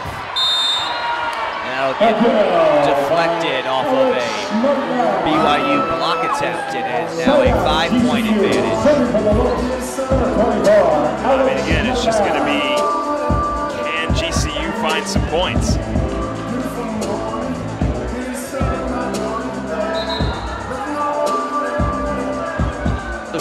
So Shmalev will be the server, as he will want to do volleyball from the ball people. His team down 5. Lopes looking to make a run here in set number 3.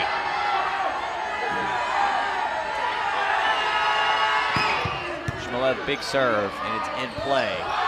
They'll go outside for Fernandez. Now BYU's just going to start another attack. Fernandez again goes with the tip. And it's going to fall 21-15 BYU. And the Lopes have really just come out and looked flat here in set number 3. I mean, there's just so many things have been going wrong for the Lopes here in this bottom half of this 3rd set. And, you know, they haven't been able to put anything together just yet. I mean, there's still a little bit of time left. But they really got to put something together here if they want to at all cut into this deficit. Up top for Blazer, it'll fall. Caleb Blazer, 21-16. Now Tanner Petchel gets ready to serve. And Caleb Blazer will pick up his 2nd kill.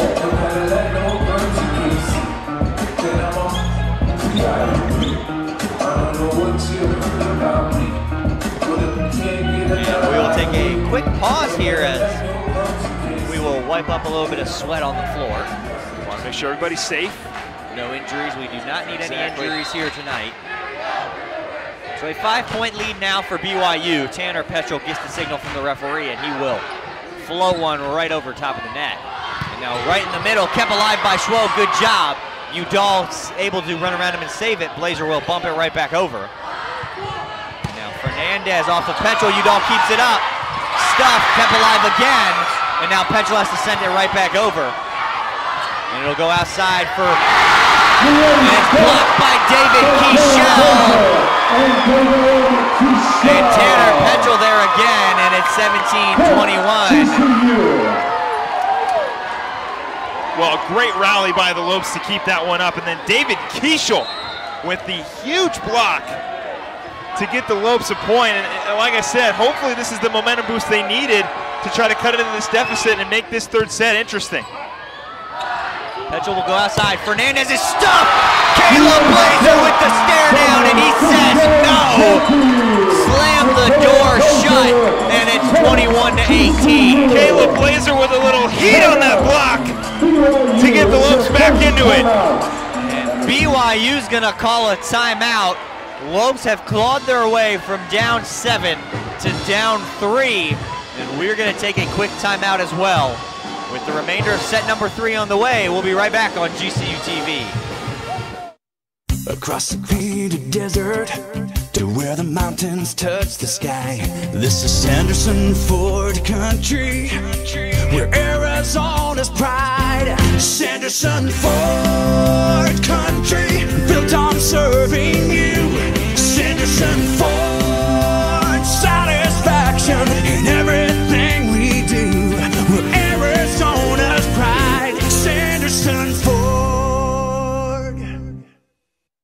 came to college to play my sport, but more importantly, to earn a degree. I'm constantly learning from those around me, my professors and peers, my coaches and teammates, and even my opponents.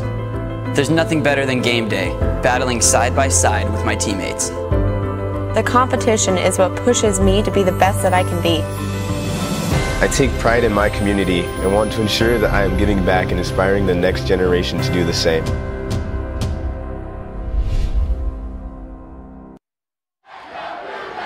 We are back with the Lopes down 18-21 in set number 3, but momentum has shifted their direction. So BYU looking to ice them a little bit as they just called a timeout, as play will resume on the Tanner Petrel serve after a huge block from Caleb Blazer.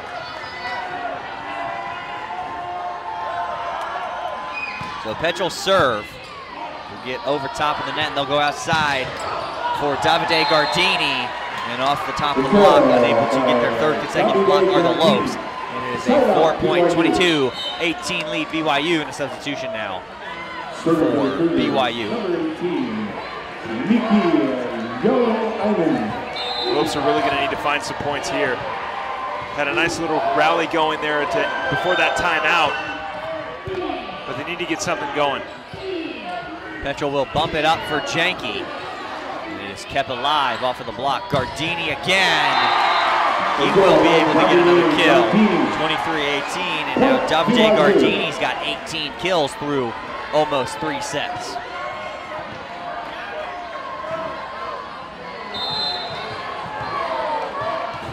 So BYU 2 points away now from taking a 2-1 set advantage here in Phoenix, but Schwoll will keep that one up. Petrel outside for David Kieshel.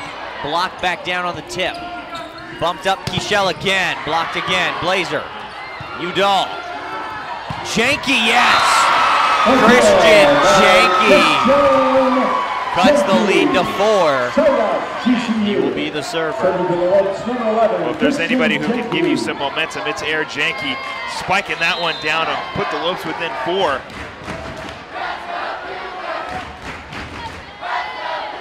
Janke on the serve. Right into the net, another service error for the Lopes. That is their 16th. And now a set point for BYU.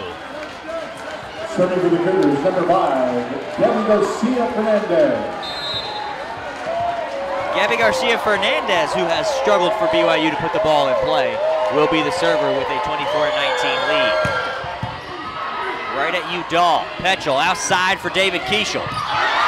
Kept up and alive, and blocked right back down as the Lopes tried to send it over. And a 25-19 set win for BYU will give them a 2-1 set advantage heading into set number 3. And the Lopes looked really flat early on and then turned it on, got the lead down to 3, but unable to capitalize as they are now in a hole at 2 sets to 1.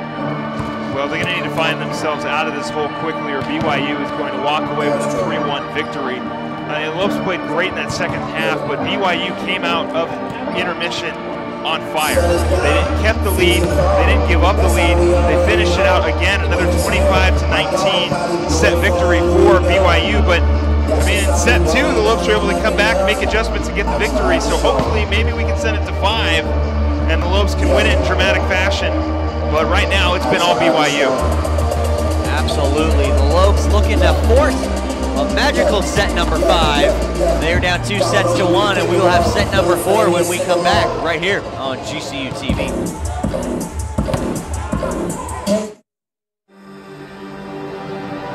You use the latest technology to treat patients, but your care and compassion is timeless. And as an RN, you delight in sharing it. But there's always room to grow. Advancing your career means helping more patients and providing even more care. Grand Canyon University's online programs in nursing make it convenient for you to become the expert every patient deserves. Healthcare has made significant advancements, and GCU teaches you how to prepare for the future. By applying that knowledge, you're able to stay up to date with the latest medical technologies. And since GCU's nursing programs are online, you can access your program from anywhere, so you're always there for those most important. Find your purpose at GCU, where advanced technologies drive education. Private, Christian, affordable, nonprofit. Visit gcu.edu/online. Curiosity fuels you. It helps you understand the world around you. It's your guide through life. So when you're ready for a fulfilling new career, let your curiosity fuel that change. Change is difficult, but Grand Canyon University's online degree programs in technology make it convenient for you to achieve your dream. While businesses are being transformed by artificial intelligence and analytics, GCU teaches you how to plan for innovation and make sense of the world. By applying that knowledge to today's most challenging problems and sharing your insights, you're helping to build a better tomorrow for you, your community, and your family. Find your purpose at GCU, where advanced technologies drive education. Private, Christian, affordable, nonprofit. Visit gcu.edu/online.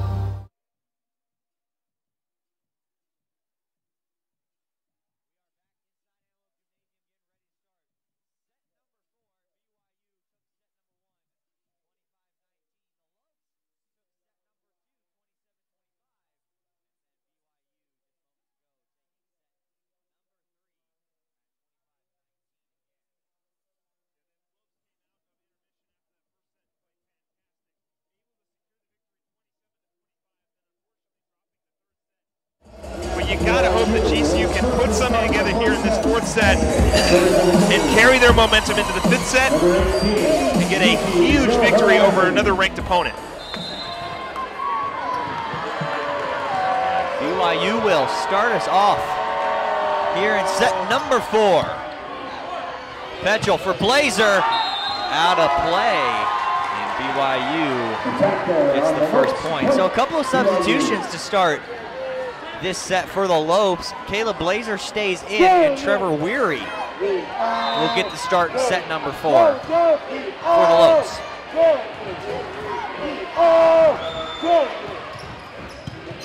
Weary for Petchel, outside for Janke. That'll find the back wall, and we are knotted up at 1 apiece. The thing is if GCU can win this set, they need to continue to play well. They won set 2, but then dropped set 3. They can't have this sort of win-loss situation with only 5 games to play. If they're going to win this set, they need to continue to build off that momentum, play well here, and continue to play well for the remainder of this game. That one outside off the block. Petchel diving, but can't get there. Davide Gardini will pick up kill number 19 on the night, and it is a 2-to-1 advantage for BYU. Gardini has really been a big factor for BYU. He's playing absolutely fantastic. The guy that we talked about in pregame, Gabby Garcia Fernandez, has only got 10 kills, and Gardini has really been a big, heavy lifter for BYU. Outside for Gardini again. They're going to say that one off the antenna off of Janke's hands. And a 3-to-1 advantage for BYU. Yeah, you really just got to, again, just continue to limit as many mistakes as you can, because BYU is not a team that will let off the throttle as we saw in these past couple sets. When they've got a lead, they like to keep it, and they keep it well. Very, very talented team. Janke will get a huge kill, give him 10 on the night, and it's 3-2 BYU. Yeah, Janke and Keishel have been great for this team. Janke's made a couple mistakes serving, but when he gets an opportunity to send one down to the floor, he takes full advantage. Big reason why I call him Air Janke, because he gets up and sends them straight down. And a huge service ace for Christian Janke to tie us up at 3. Christian Janke able to find one off the top of the net. He gets set to serve again after a big service ace. Now that's outside for Davide Gardini, able to keep it up, and Petchel will have to send it over. Good reaction from everyone on the Lope side, and out of play. Line judge on BYU side is going to call a touch, and it'll go BYU point, 4-3 Cougars. Side out, BYU. Serving for the Cougars, number 1, Davide Gardini.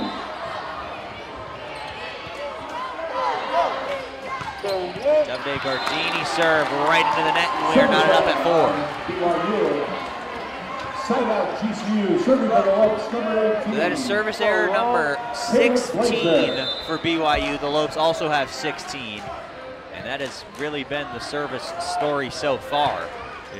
Both teams unable to really get anything consistent going over the net. And Gabby Garcia Fernandez will get a kill. That is a 1-point BYU advantage again. BYU. Serving for the Cougars, number 16, Felipe Padilla.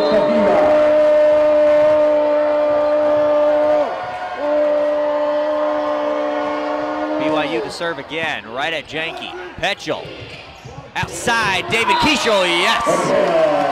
5-5 is the score. Keishel picks up a team high 12 kills on the night so far. Well, in our past couple sets, it's been BYU that's been able to push ahead and get a lead. Hopefully this is where GCU can start to do that on their side and carry a lead for the remainder of the set.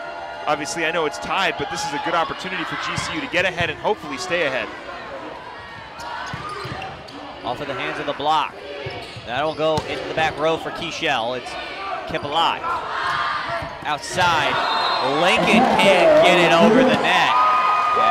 And it is a 6-5 first lead of set number 4 for the Lopes. And now David Keishel will be the server. Again, you gotta hope that this can start a little bit of a spark for GCU and give them a couple points. David Keishel to serve. Big serve, and it's almost down for an ace and kept alive. Petchel outside, Trevor Weary. Unable to get that one to fall. Outside, Lincoln off the hands, and a kill. Andrew Lincoln gets his 6th kill on 7 attempts, and we're knotted back up at 6. Well, that was great hustle by Christian Jank. He just unfortunately hit off the wrong side of his arm. You know, Lopes have been really doing well, keeping rallies alive. Again, it's just the ball has just been falling the wrong way for him in a couple attempts.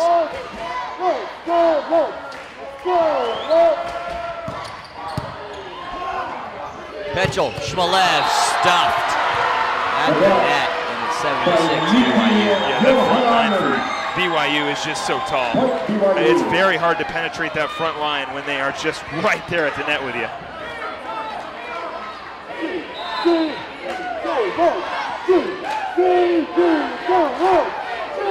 Brody Ernest to be the server for the Cougars.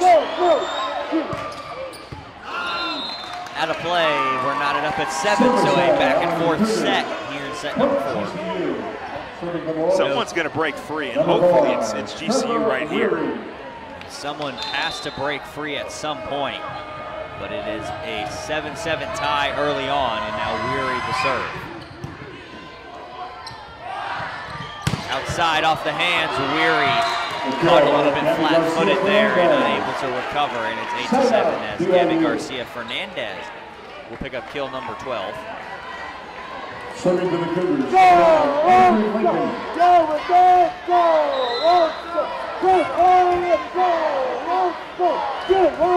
Andrew Lincoln is the server for the Cougars. Petchel Shmalev will find it in play, and we're knotted back up at 8.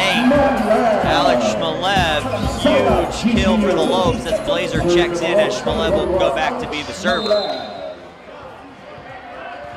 You know, again, this back and forth has been a trend for a couple of these sets for GCU. They've been able to find a couple points when they needed it, and they're keeping it pretty close. But like I said, I'm just going to keep saying it. They just got to start limiting their mistakes. Number 18, Nikki Hilperainen. The Shmalev serve into the net, and BYU with another 1-point advantage.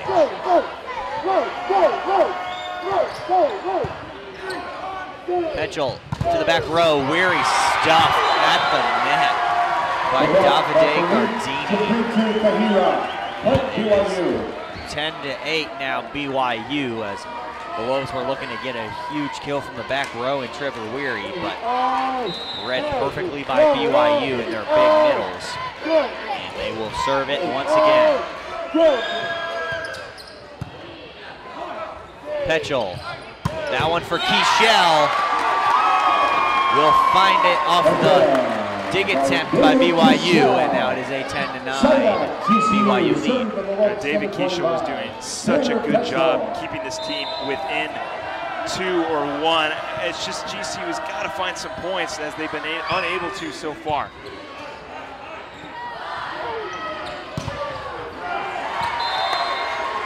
Off of the hands of Jenke and Blazer, and Gabby Garcia-Fernandez picks up the kill. It's 11-9. And Gabby Garcia-Fernandez now has 13 kills. Gabby Garcia-Fernandez.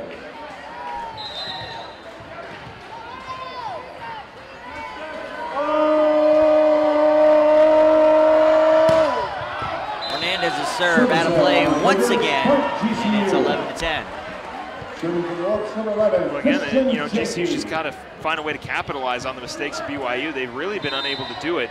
A lot of their points coming on rallies, but if they can start to work themselves into a little bit of a groove and start to find points, they'll get another victory. Pushed over by Lincoln. Udall outside, David Keyshell stuffed, but out of play, and we're tied at 11. I believe that one did go out of bounds on the clock. They just haven't changed it yet on our scoreboard. But I believe the game is 11-11. We are tied at 11 as they update the scoreboard, and the Lopes get ready to serve.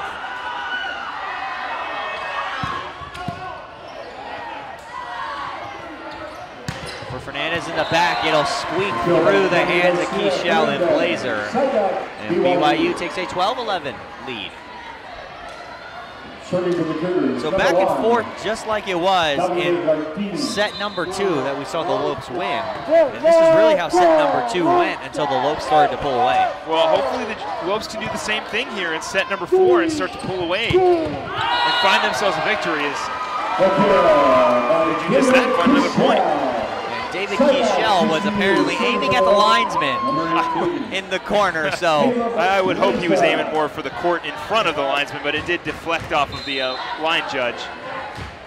Big kill and point for GCU, and we are knotted up at 12 as Blazer goes back to serve.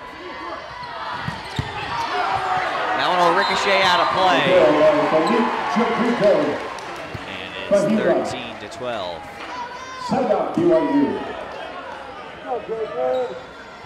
And again, a deflection just going the wrong way for the Lopes, resulting in another point for BYU. You know, things that are just out of GCU's control are now in the advantage of the Cougars. Petchel will go for Shmalev. He'll go at the touch. It's sent right back over. The Lopes will get another chance to attack. For Keyshell. Kept alive. Udall outside for Weary. Will head towards the BYU bench, but kept up, and now Davide Gardini able to keep it alive. Pushed out back for Weary, kept alive. Udall for Weary one more time. Unable to find it. And now Petchel for Jenke in the back row. Finds a touch, and we're knotted up at 13 apiece. Jenke with the hammer to tie things up at 13. A great rally on both sides. GCU and BYU keeping the rally going, and then it's the freshman sending it down hard, young man, to the court for another point. Jenke just came out of nowhere as they kept feeding Weary, and it kept getting back to the Lopes. And now they will get a chance to take the lead with Keyshell, who puts that one up and over the net. And now Lincoln is stuffed, and Petchel can't quite turn to find it, and BYU regains another 1-point lead. BYU. Serving for the Cougars, number 19, Brody Ernest. Come on!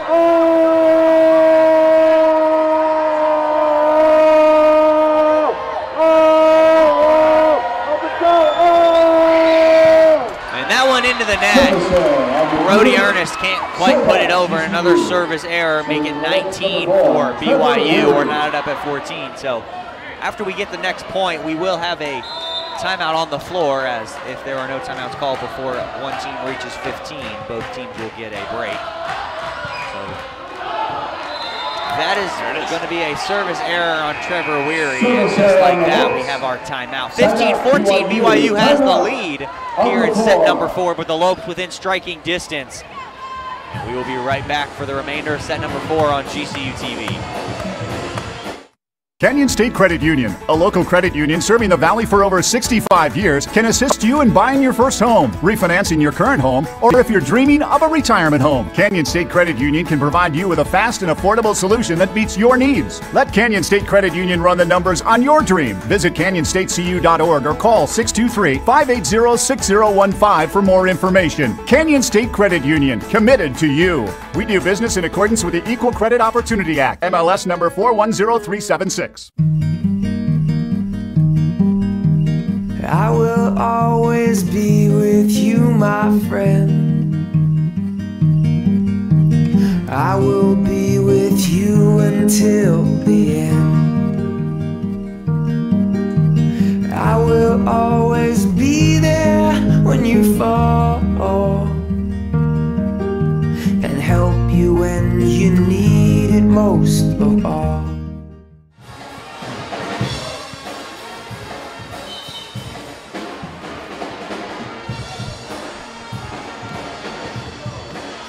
Are back inside Antelope Gymnasium, where BYU has a 1-point advantage in set number 4, and they also have a 1-set advantage at 2-1. As the buzzer sounds, and we will get ready to resume play with BYU getting ready to serve it.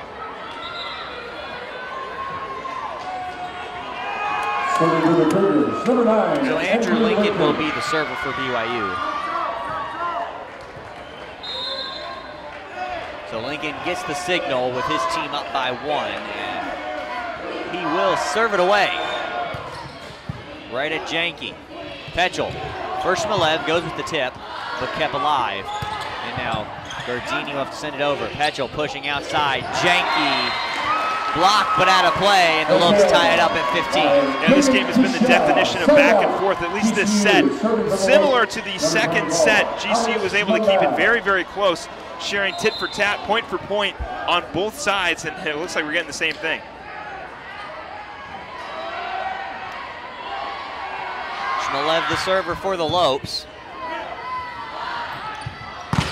Big block, Blazer and Janke. Oh my, 16-15, 1-point Lope lead. Huge block by Caleb Blazer and Christian Janke. Blazer been the bright spot since he entered the game in the last set for the Lopes. And just missing the back line is Alex Shmelev. Blazer with 4 blocks already, and he hasn't even played 2 complete sets yet. So big up front to go along with 2 kills for him. You know, it makes you wonder where this team would be had Blazer played the entire season. He's doing a fantastic job. You know, he's come off a little bit of an ankle injury, but has been solid for the Lopes in this game. Janke blocked, and now, just like that, a 1-point Lopes lead has turned into a 1-point BYU Cougar lead at 17-16. Well, GCU has been able to find points. It's been going back and forth, and here they're going to need to keep that trend and try to pull away. Weary for Petchel. Goes outside, David Keichel. Tipped and gets a kill. David Keichel ties it up at 17. What a shock, we're tied again. I mean, it's really been going back and forth this set. It's made it very, very interesting, but one of these teams has to break free. No team with a lead larger than 2 so far in set number 4. For Gardini, off the hands but kept alive. They'll go outside. Janke gonna get stuffed, and now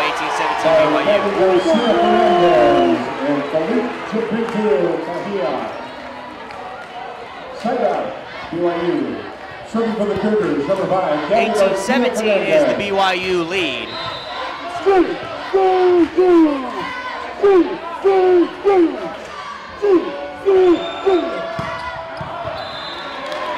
service error makes that 20 for BYU, and we are knotted up at 18 apiece. And once again, all tied up at 18.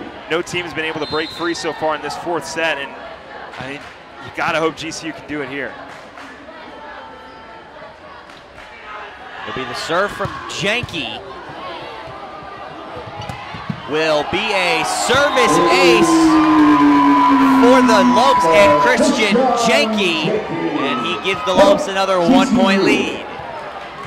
Well, now again, GCU's just got to carry this momentum in for the rest of the set. It's been going back and forth, and you got to hope that this is where GCU can start to capitalize and get their first big lead of the set. Good serve that time from Jenke as well. Gardini off the head of Blazer, and out of bounds, and we are tied at 19. Well, heads up play by Caleb Blazer, but unfortunately he goes out of bounds. Davide Gardini will serve as we are tied at 19. Petchel up top, David Kieshel finds the floor, and the Lopes regain a 1-point lead. As Blazer goes back to serve, Shmelev checks back into the front line. The Lopes 5 points away from forcing the all-decisive set number 5.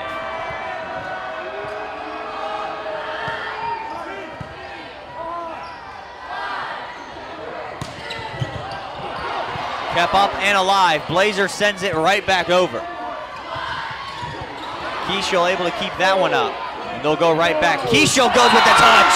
Hits the line. Lopes have a 2-point advantage. And BYU's going to call a timeout. We are 21-19. Lopes lead here in set number 4.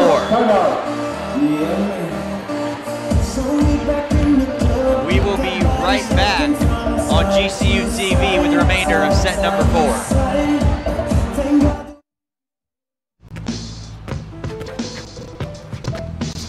It's not about where you were born. It's not about your gender or the color of your skin, or whether you're rich, poor, or in the middle. No matter what you play, if you have the skill and drive to succeed in school and in sports, we'll provide the opportunity. When my hot water heater failed, she was pregnant, in-laws were coming, a little bit of water, it rocked our world. I had no idea the amount of damage that water could do. We called USAA, and they greeted me as they always do. Sergeant Baker, how are you? They were on it. It was unbelievable. Having insurance is something everyone needs, but having USAA, that's a privilege. We're the Bakers, and we're USAA members for life. USAA. Get your insurance quote. We are back inside Antelope Gymnasium where the Lopes have picked up a 21-19 lead in set number 4. They're down 2-1, looking to force an all-decisive set number 5. They have momentum off a huge David Kieshel kill once again. Blazer will be the server. Yeah, the Lopes have been able to find points off of timeouts, and hopefully Caleb Blazer, who has been a spark in this offense and in this lineup, can come up clutch and continue the Lopes lead. Out of play, Lopes pick up a 22-19 advantage now. Blazer will keep the service going for the Lopes.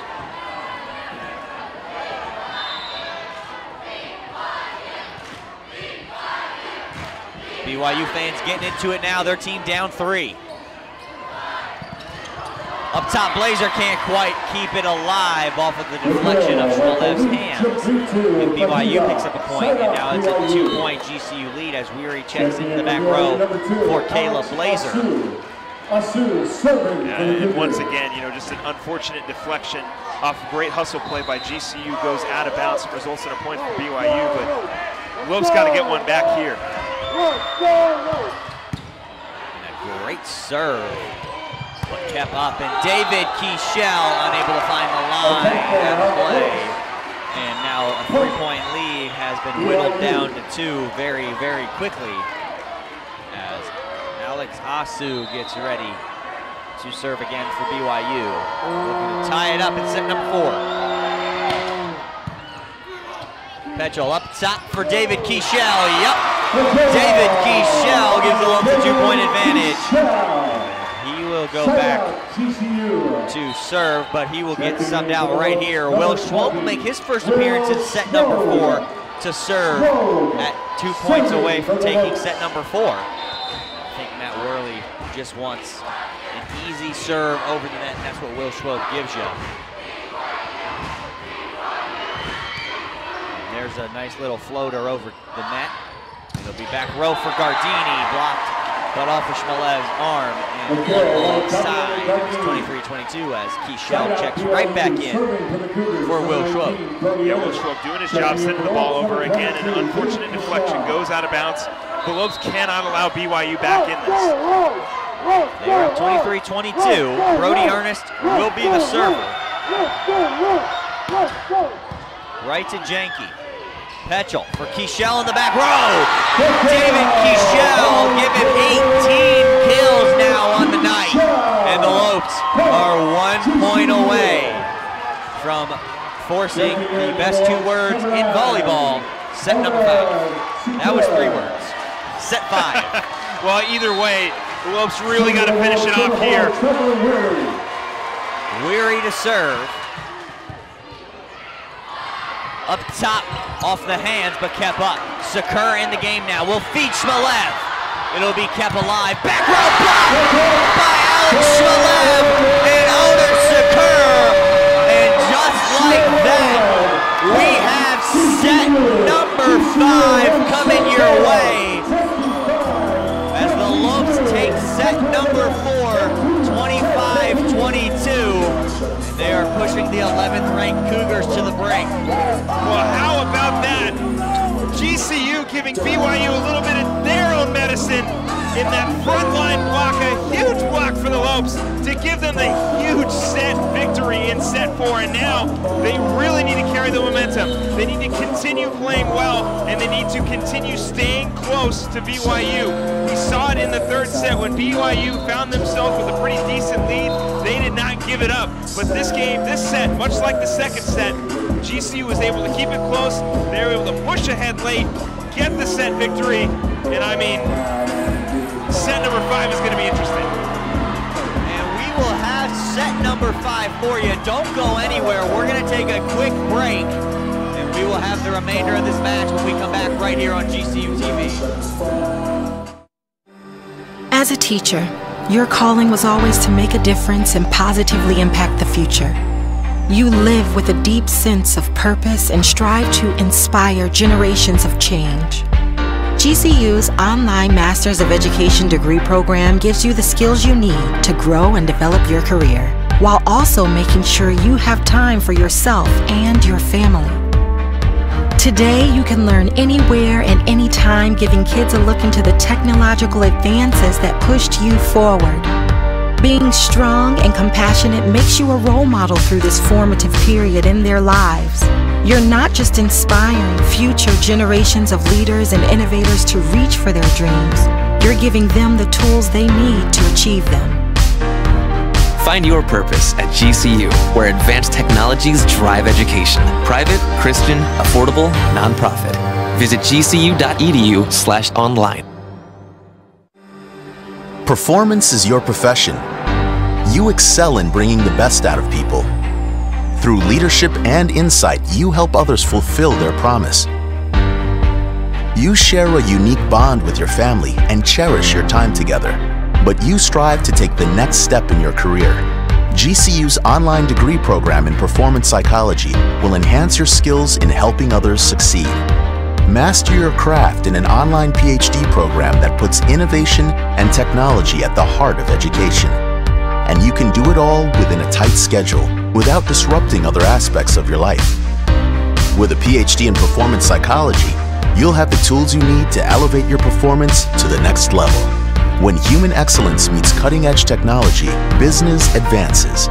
Find your purpose at GCU, where advanced technologies drive education. Private, Christian, affordable, nonprofit. Visit gcu.edu/. And we are back time for the all-important, all-decisive, anything can happen. Set number 5, and in 5 sets this season, the Lopes 7-2. However, BYU is 4-1 in 5-set decisions, but BYU is 1-7 on the road this season. Well, GCU's got to continue their hot streak in 5 sets. And what a place to do it. I mean, against the number 11 team in the nation, BYU was looking like they were going to carry off a huge victory against GCU and help their seeding, but GCU had other plans, playing fantastic in the 2nd set, playing even better in the 4th set. Now they need to carry momentum and get a 5th set victory. So Petrel starts us off with the first serve. And it'll go to BYU, and it's 1-0.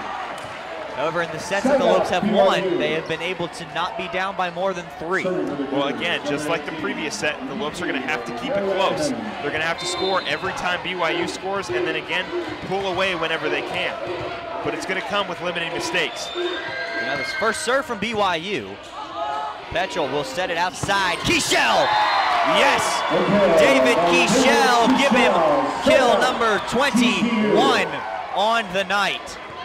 We are knotted up at 1. Janke gets ready to serve.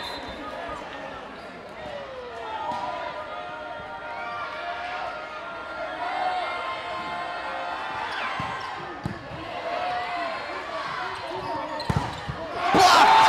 Caleb Blazer and Trevor Weary close the door on Gabby Garcia Fernandez, who has really not been able to get a whole lot going despite his 14 kills. When we talked about limiting their heavy hitters, USC was able to do it against BYU and keep Fernandez under 10 kills. Lopes doing a pretty decent job so far, keeping this game close and making sure that Gabby Garcia Fernandez has a quiet night. Janke serve out of play, it's 2-2. For the Cougars, Davide Gardini's got 24 kills. That's a new career high for the freshman. So he has been really the offensive spot for BYU as Udall's dig is sent right back over, and they'll go Gardini and stuff, but kept alive, blocked again and over top of the net. And now everybody hustling to the ball, and Keichel just couldn't pop it up. It is a 1-point lead for BYU. Well, again, you just got to keep it close as much as you can. Go point for point with BYU if you want to stay in this one. Fernandez will serve again. Right at Udall. Petrel outside, David Keichel finds the floor, kill number 22. David Keichel closing in on his career high of 28 that he had earlier this season against Pepperdine back in February as Blazer gets ready to be the server. Things really turned around for the Lopes when Caleb Blazer checked into this match in set number 3. And he has been all over the place on the defensive end. That one dug out by Petrel. Blazer set outside for Keichel, no touch. 4-3 BYU. Well, again, you know, GCU has just got to keep it close any way they can. David Keichel has been fantastic. Caleb Blazer has been fantastic. Christian Janke has been great. And the Lopes really need to start locking it down here. And that one off the top of the net. Shmelev had to react. And he just couldn't keep it up as it goes over the head of Trevor Weary. And now a 2-point lead for BYU, the largest either team has had early on in set number 5. Gardini serve right at Janke. It's an errant pass. Weary able to keep it alive, and Petrel sends it right back over. Unable to set up their defense are the Lopes, and it's 6-3. And Coach Worley is going to take a quick timeout, and it is 6-3 BYU.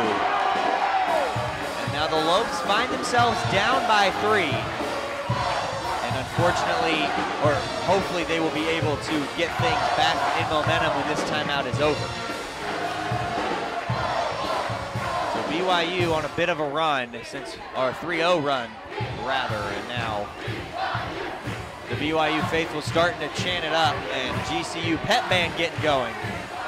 Well, hopefully GCU can get a little bit louder than BYU and try to find some momentum for this team. You know, we came into this game knowing that it was going to be a good game. BYU is a fantastic volleyball program, a great team, a young team. GCU also really, really good at home. BYU not so great on the road. Lopes need to start capitalizing and find some points.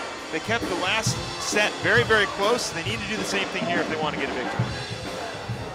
Absolutely, as there is about 22 seconds remaining in this timeout from Coach Matt Worley. And the Lopes have been able to, out of timeouts, been able to find a couple of points so far in this match. Well, hopefully they can do the same thing. Just keep finding points and keep this game close.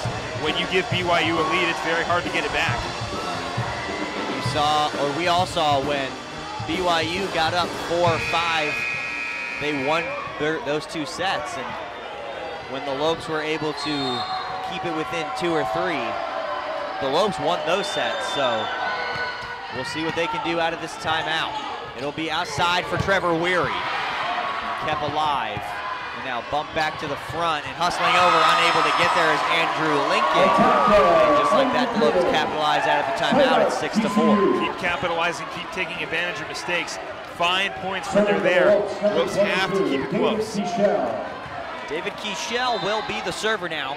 His team down by 2 in set number 5. It is first one to 15. Got to win by 2. So Keichel's serve is a rocket. And now they'll feed the middle, but it's blocked and kept alive. Going outside for Gabby Garcia Fernandez. It finds the floor, and now BYU back up by 3 and give him 15 kills on this match. You gotta hope that the clock isn't gonna strike midnight on this Cinderella story, but BYU is really pushing ahead here. Serve from the Cougars now, right at Janke. Petchel for Shmelev. The Lopes get one back off a big Shmelev kill, 7-5. Weary will go back to serve. Shmelev picks up kill number 11.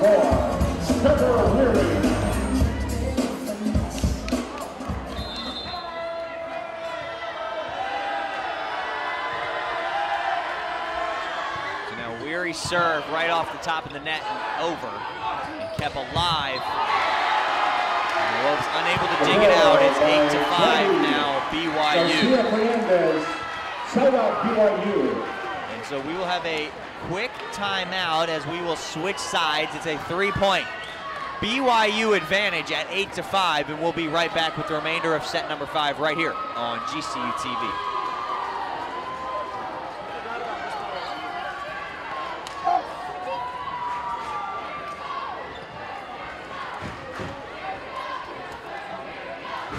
Serving for the Cougars, number 19, Brody Ernest. So there will be no timeout. There normally is after they switch sides, but they will not take it here, and it's 8-5 BYU.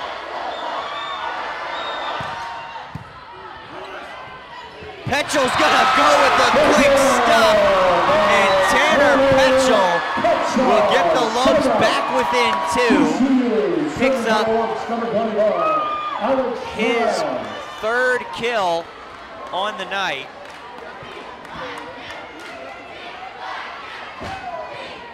Well, again, it's about momentum, and GCU has to start pushing the momentum back in their way. It's still a close game, but of course in the 5th set, you only go to 15.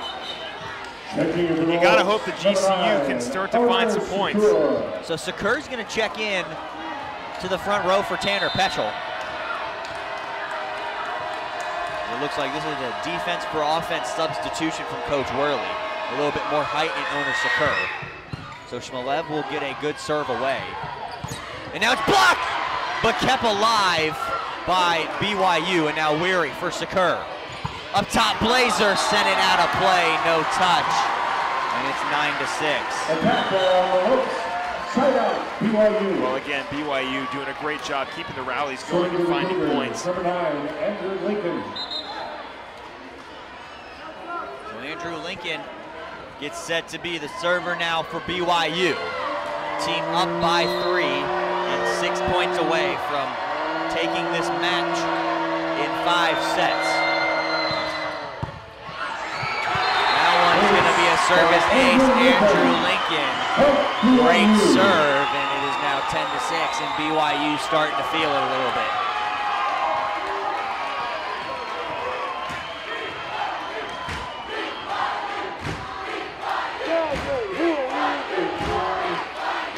Lincoln gets ready to serve once again. Just got a service ace. It's 10-6 Cougars. Jenke, Petchel, outside. David Keichel got a touch and gets a kill. 10-7. Give him 23 kills now as David Keichel having himself a huge night. Yeah, David Keichel has been fantastic, but again, GCU has really got to limit their mistakes here because BYU has still got a pretty decent lead. So Petchel to serve. Time keeps it alive. Udall will go up for David Keichel, who just sends a little touch over the net. Big block, Caleb Blazer. It's 10-8. Lopes back within 2. And a lot of momentum going their way right now.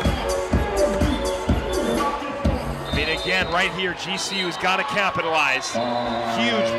Huge block by Caleb Blazer as BYU takes a timeout. We'll be right back for the rest of this 5th set. Lopes only down 2. We'll be right back right after this.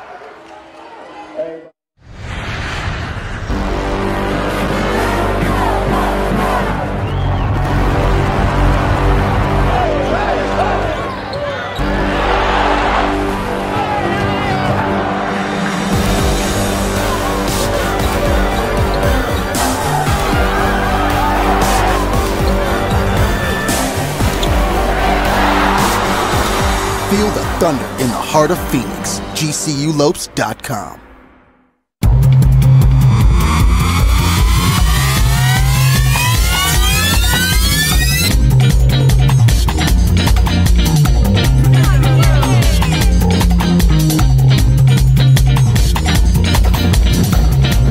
We needed one more member on our roster. Streets of New York is proud to announce Grand Canyon University to our winning team.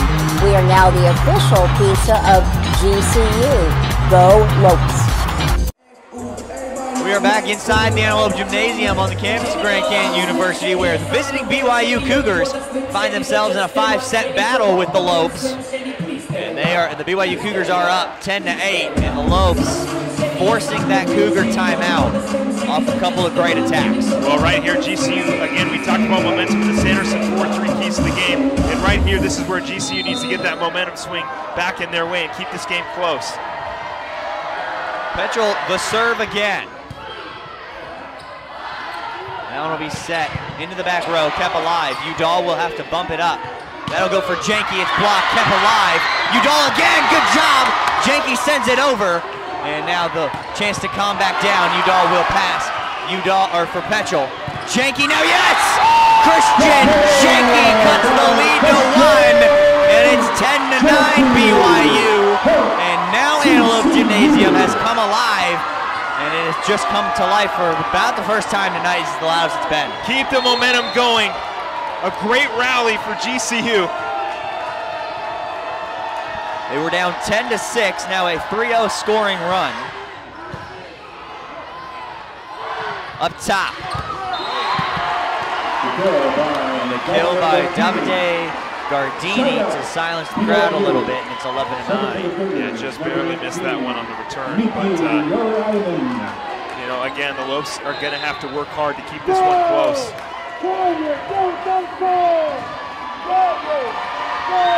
So Lopes now back to down by 2. Petchel up top for Jenke.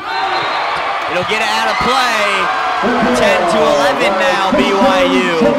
Lopes are right there again, and when they're right there, the Lopes have found a way to get over the hump and take the lead, and ultimately get 2 sets. And now Jenke, all he's got to do is put it in play. Good serve from Christian Jenke, it almost falls. That one's gonna fall for Gabby Garcia Fernandez. He has 17 kills, and the lead is back to 2 as he will go back to serve. He's serving, but has struggled a little bit tonight. You gotta hope right here his struggles continue and GCU can get the ball back and hopefully tie this up. find over the net, and now Petchel outside for Weary. And now a free ball having to be sent over. Udall. Up top, Jakey in the back row! It finds the line, and Antelope back down one. And they are within striking distance. Air Jakey again sending one down to keep this game close. I talked about it, this is what they needed to do, get the ball back and continue to get scores. Heath Hughes checks in for Caleb Blazer in the back row. Hughes will be the server. In the middle, kept alive, Petchel. Janky, almost a miscommunication there, but able to keep it alive. Dugout Petchel coming back. It'll be tipped over and Petchel outside. Now Weary. Outside for Gardini. Out of play, but a touch. And I don't think that hit anybody's hands. And the Lopes don't like it. And now it is a 2-point BYU advantage.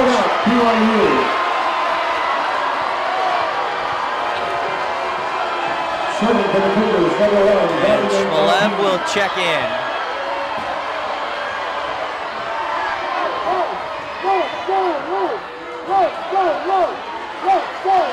And I think the Lopes just wanted all of the officials to come together and talk about it, but the up ref not having any of it. So Blazer checks in but goes right out as Udall is the libero and will come in for Blazer in the back row. So it is now a 13-11 BYU lead and a timeout for GCU, and they're going to talk about it down by 2. We will take one more quick break, and we will be right back on GCU TV for the remainder of set number 5.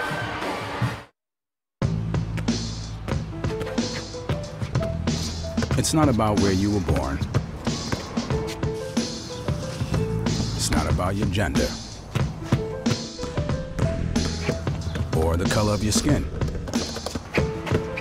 Or whether you're rich, poor, or in the middle.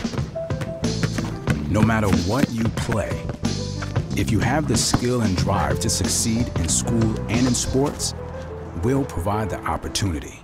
When my hot water heater failed, she was pregnant, in-laws were coming, a little bit of water, it rocked our world. I had no idea the amount of damage that water could do. We called USAA, and they greeted me as they always do. Sergeant Baker, how are you? They were on it. It was unbelievable. Having insurance is something everyone needs, but having USAA, that's a privilege. We're the Bakers and we're USAA members for life. USAA. Get your insurance quote today. We are back inside the Antelope Gymnasium where BYU just picked up a 2-point 13-11 lead here in set number 5 and are 2 points away from going back to Utah with hard-fought win. Either way this goes, both teams fought really hard, and now Davide Gardini gets ready to serve for BYU. It's into the net, and the Lopes are back within 1, and life have been given back to the Lopes. Ball doesn't lie. We had a questionable call. I don't think anyone touched it, and you saw right there, it seems like no one did as that one sent into the net. But right here, momentum needs to shift back into the GCU side. Schwob in for Keishel, he will serve, making his first appearance in set number 5. He will float one right over the net. They're gonna go into the middle, it's blocked, but kept alive. Back row off of the hands, Janky is right there. Petchel for Weary, a good push. And it's gonna be kept alive and a free ball over, out of bounds! It is tied at 13! And now it is first one to score 2 consecutive points. The Lopes have fought their way back into this one. And a timeout for BYU as the Lopes have won it, or got the game back tied at 13. And we're going to stay right here as the Lobes have just had a great momentum shift. Well, I mean, we talked about it, keeping this game close, this particular set as close as possible with a very good team in BYU, and they do just that. They're able to keep rallies alive. They're able to find points. They're starting to limit their mistakes, and right here, Kyle, is where the Lobes need to push through and get a huge victory over another ranked opponent. And this year, against ranked opponents, the Lobes have beaten number 11, number 9 twice, number 10, and number 14, and they are on the verge of beating number 11 BYU. Well, hopefully they just got to really finish strong and keep their momentum. I know we've said it all game, but really momentum is huge in sports. You can feel it, and when you've got it, you never let it go. So BYU will still be in the timeout. They have 15 seconds left, but the Lobes out here on the court, they're ready to go. You can tell they're pumped up. Coach Worley had probably something to say in there about don't let this momentum go away. Keep up what you're doing. Play great defense, and we will be right there. So buzzer sounds. We're ready to go. Schwob has the ball in hand. All he's got to do is wait for the referee's whistle. And here it is. We're ready to restart play, tied at 13. Schwob serve. It'll be right in the middle. Janke keeps it alive. Petchel outside for Weary. Yeah! It's just gonna miss the back line. Yeah, that was a good call. It definitely went a little bit over the line. Got to bounce on GCU, and you know, they got to get one back right here. Match point number 1 for BYU. 14-13 is the score. Right at Janke. Petchel for Shmelev. Kept up and alive and pushed right back over Udall.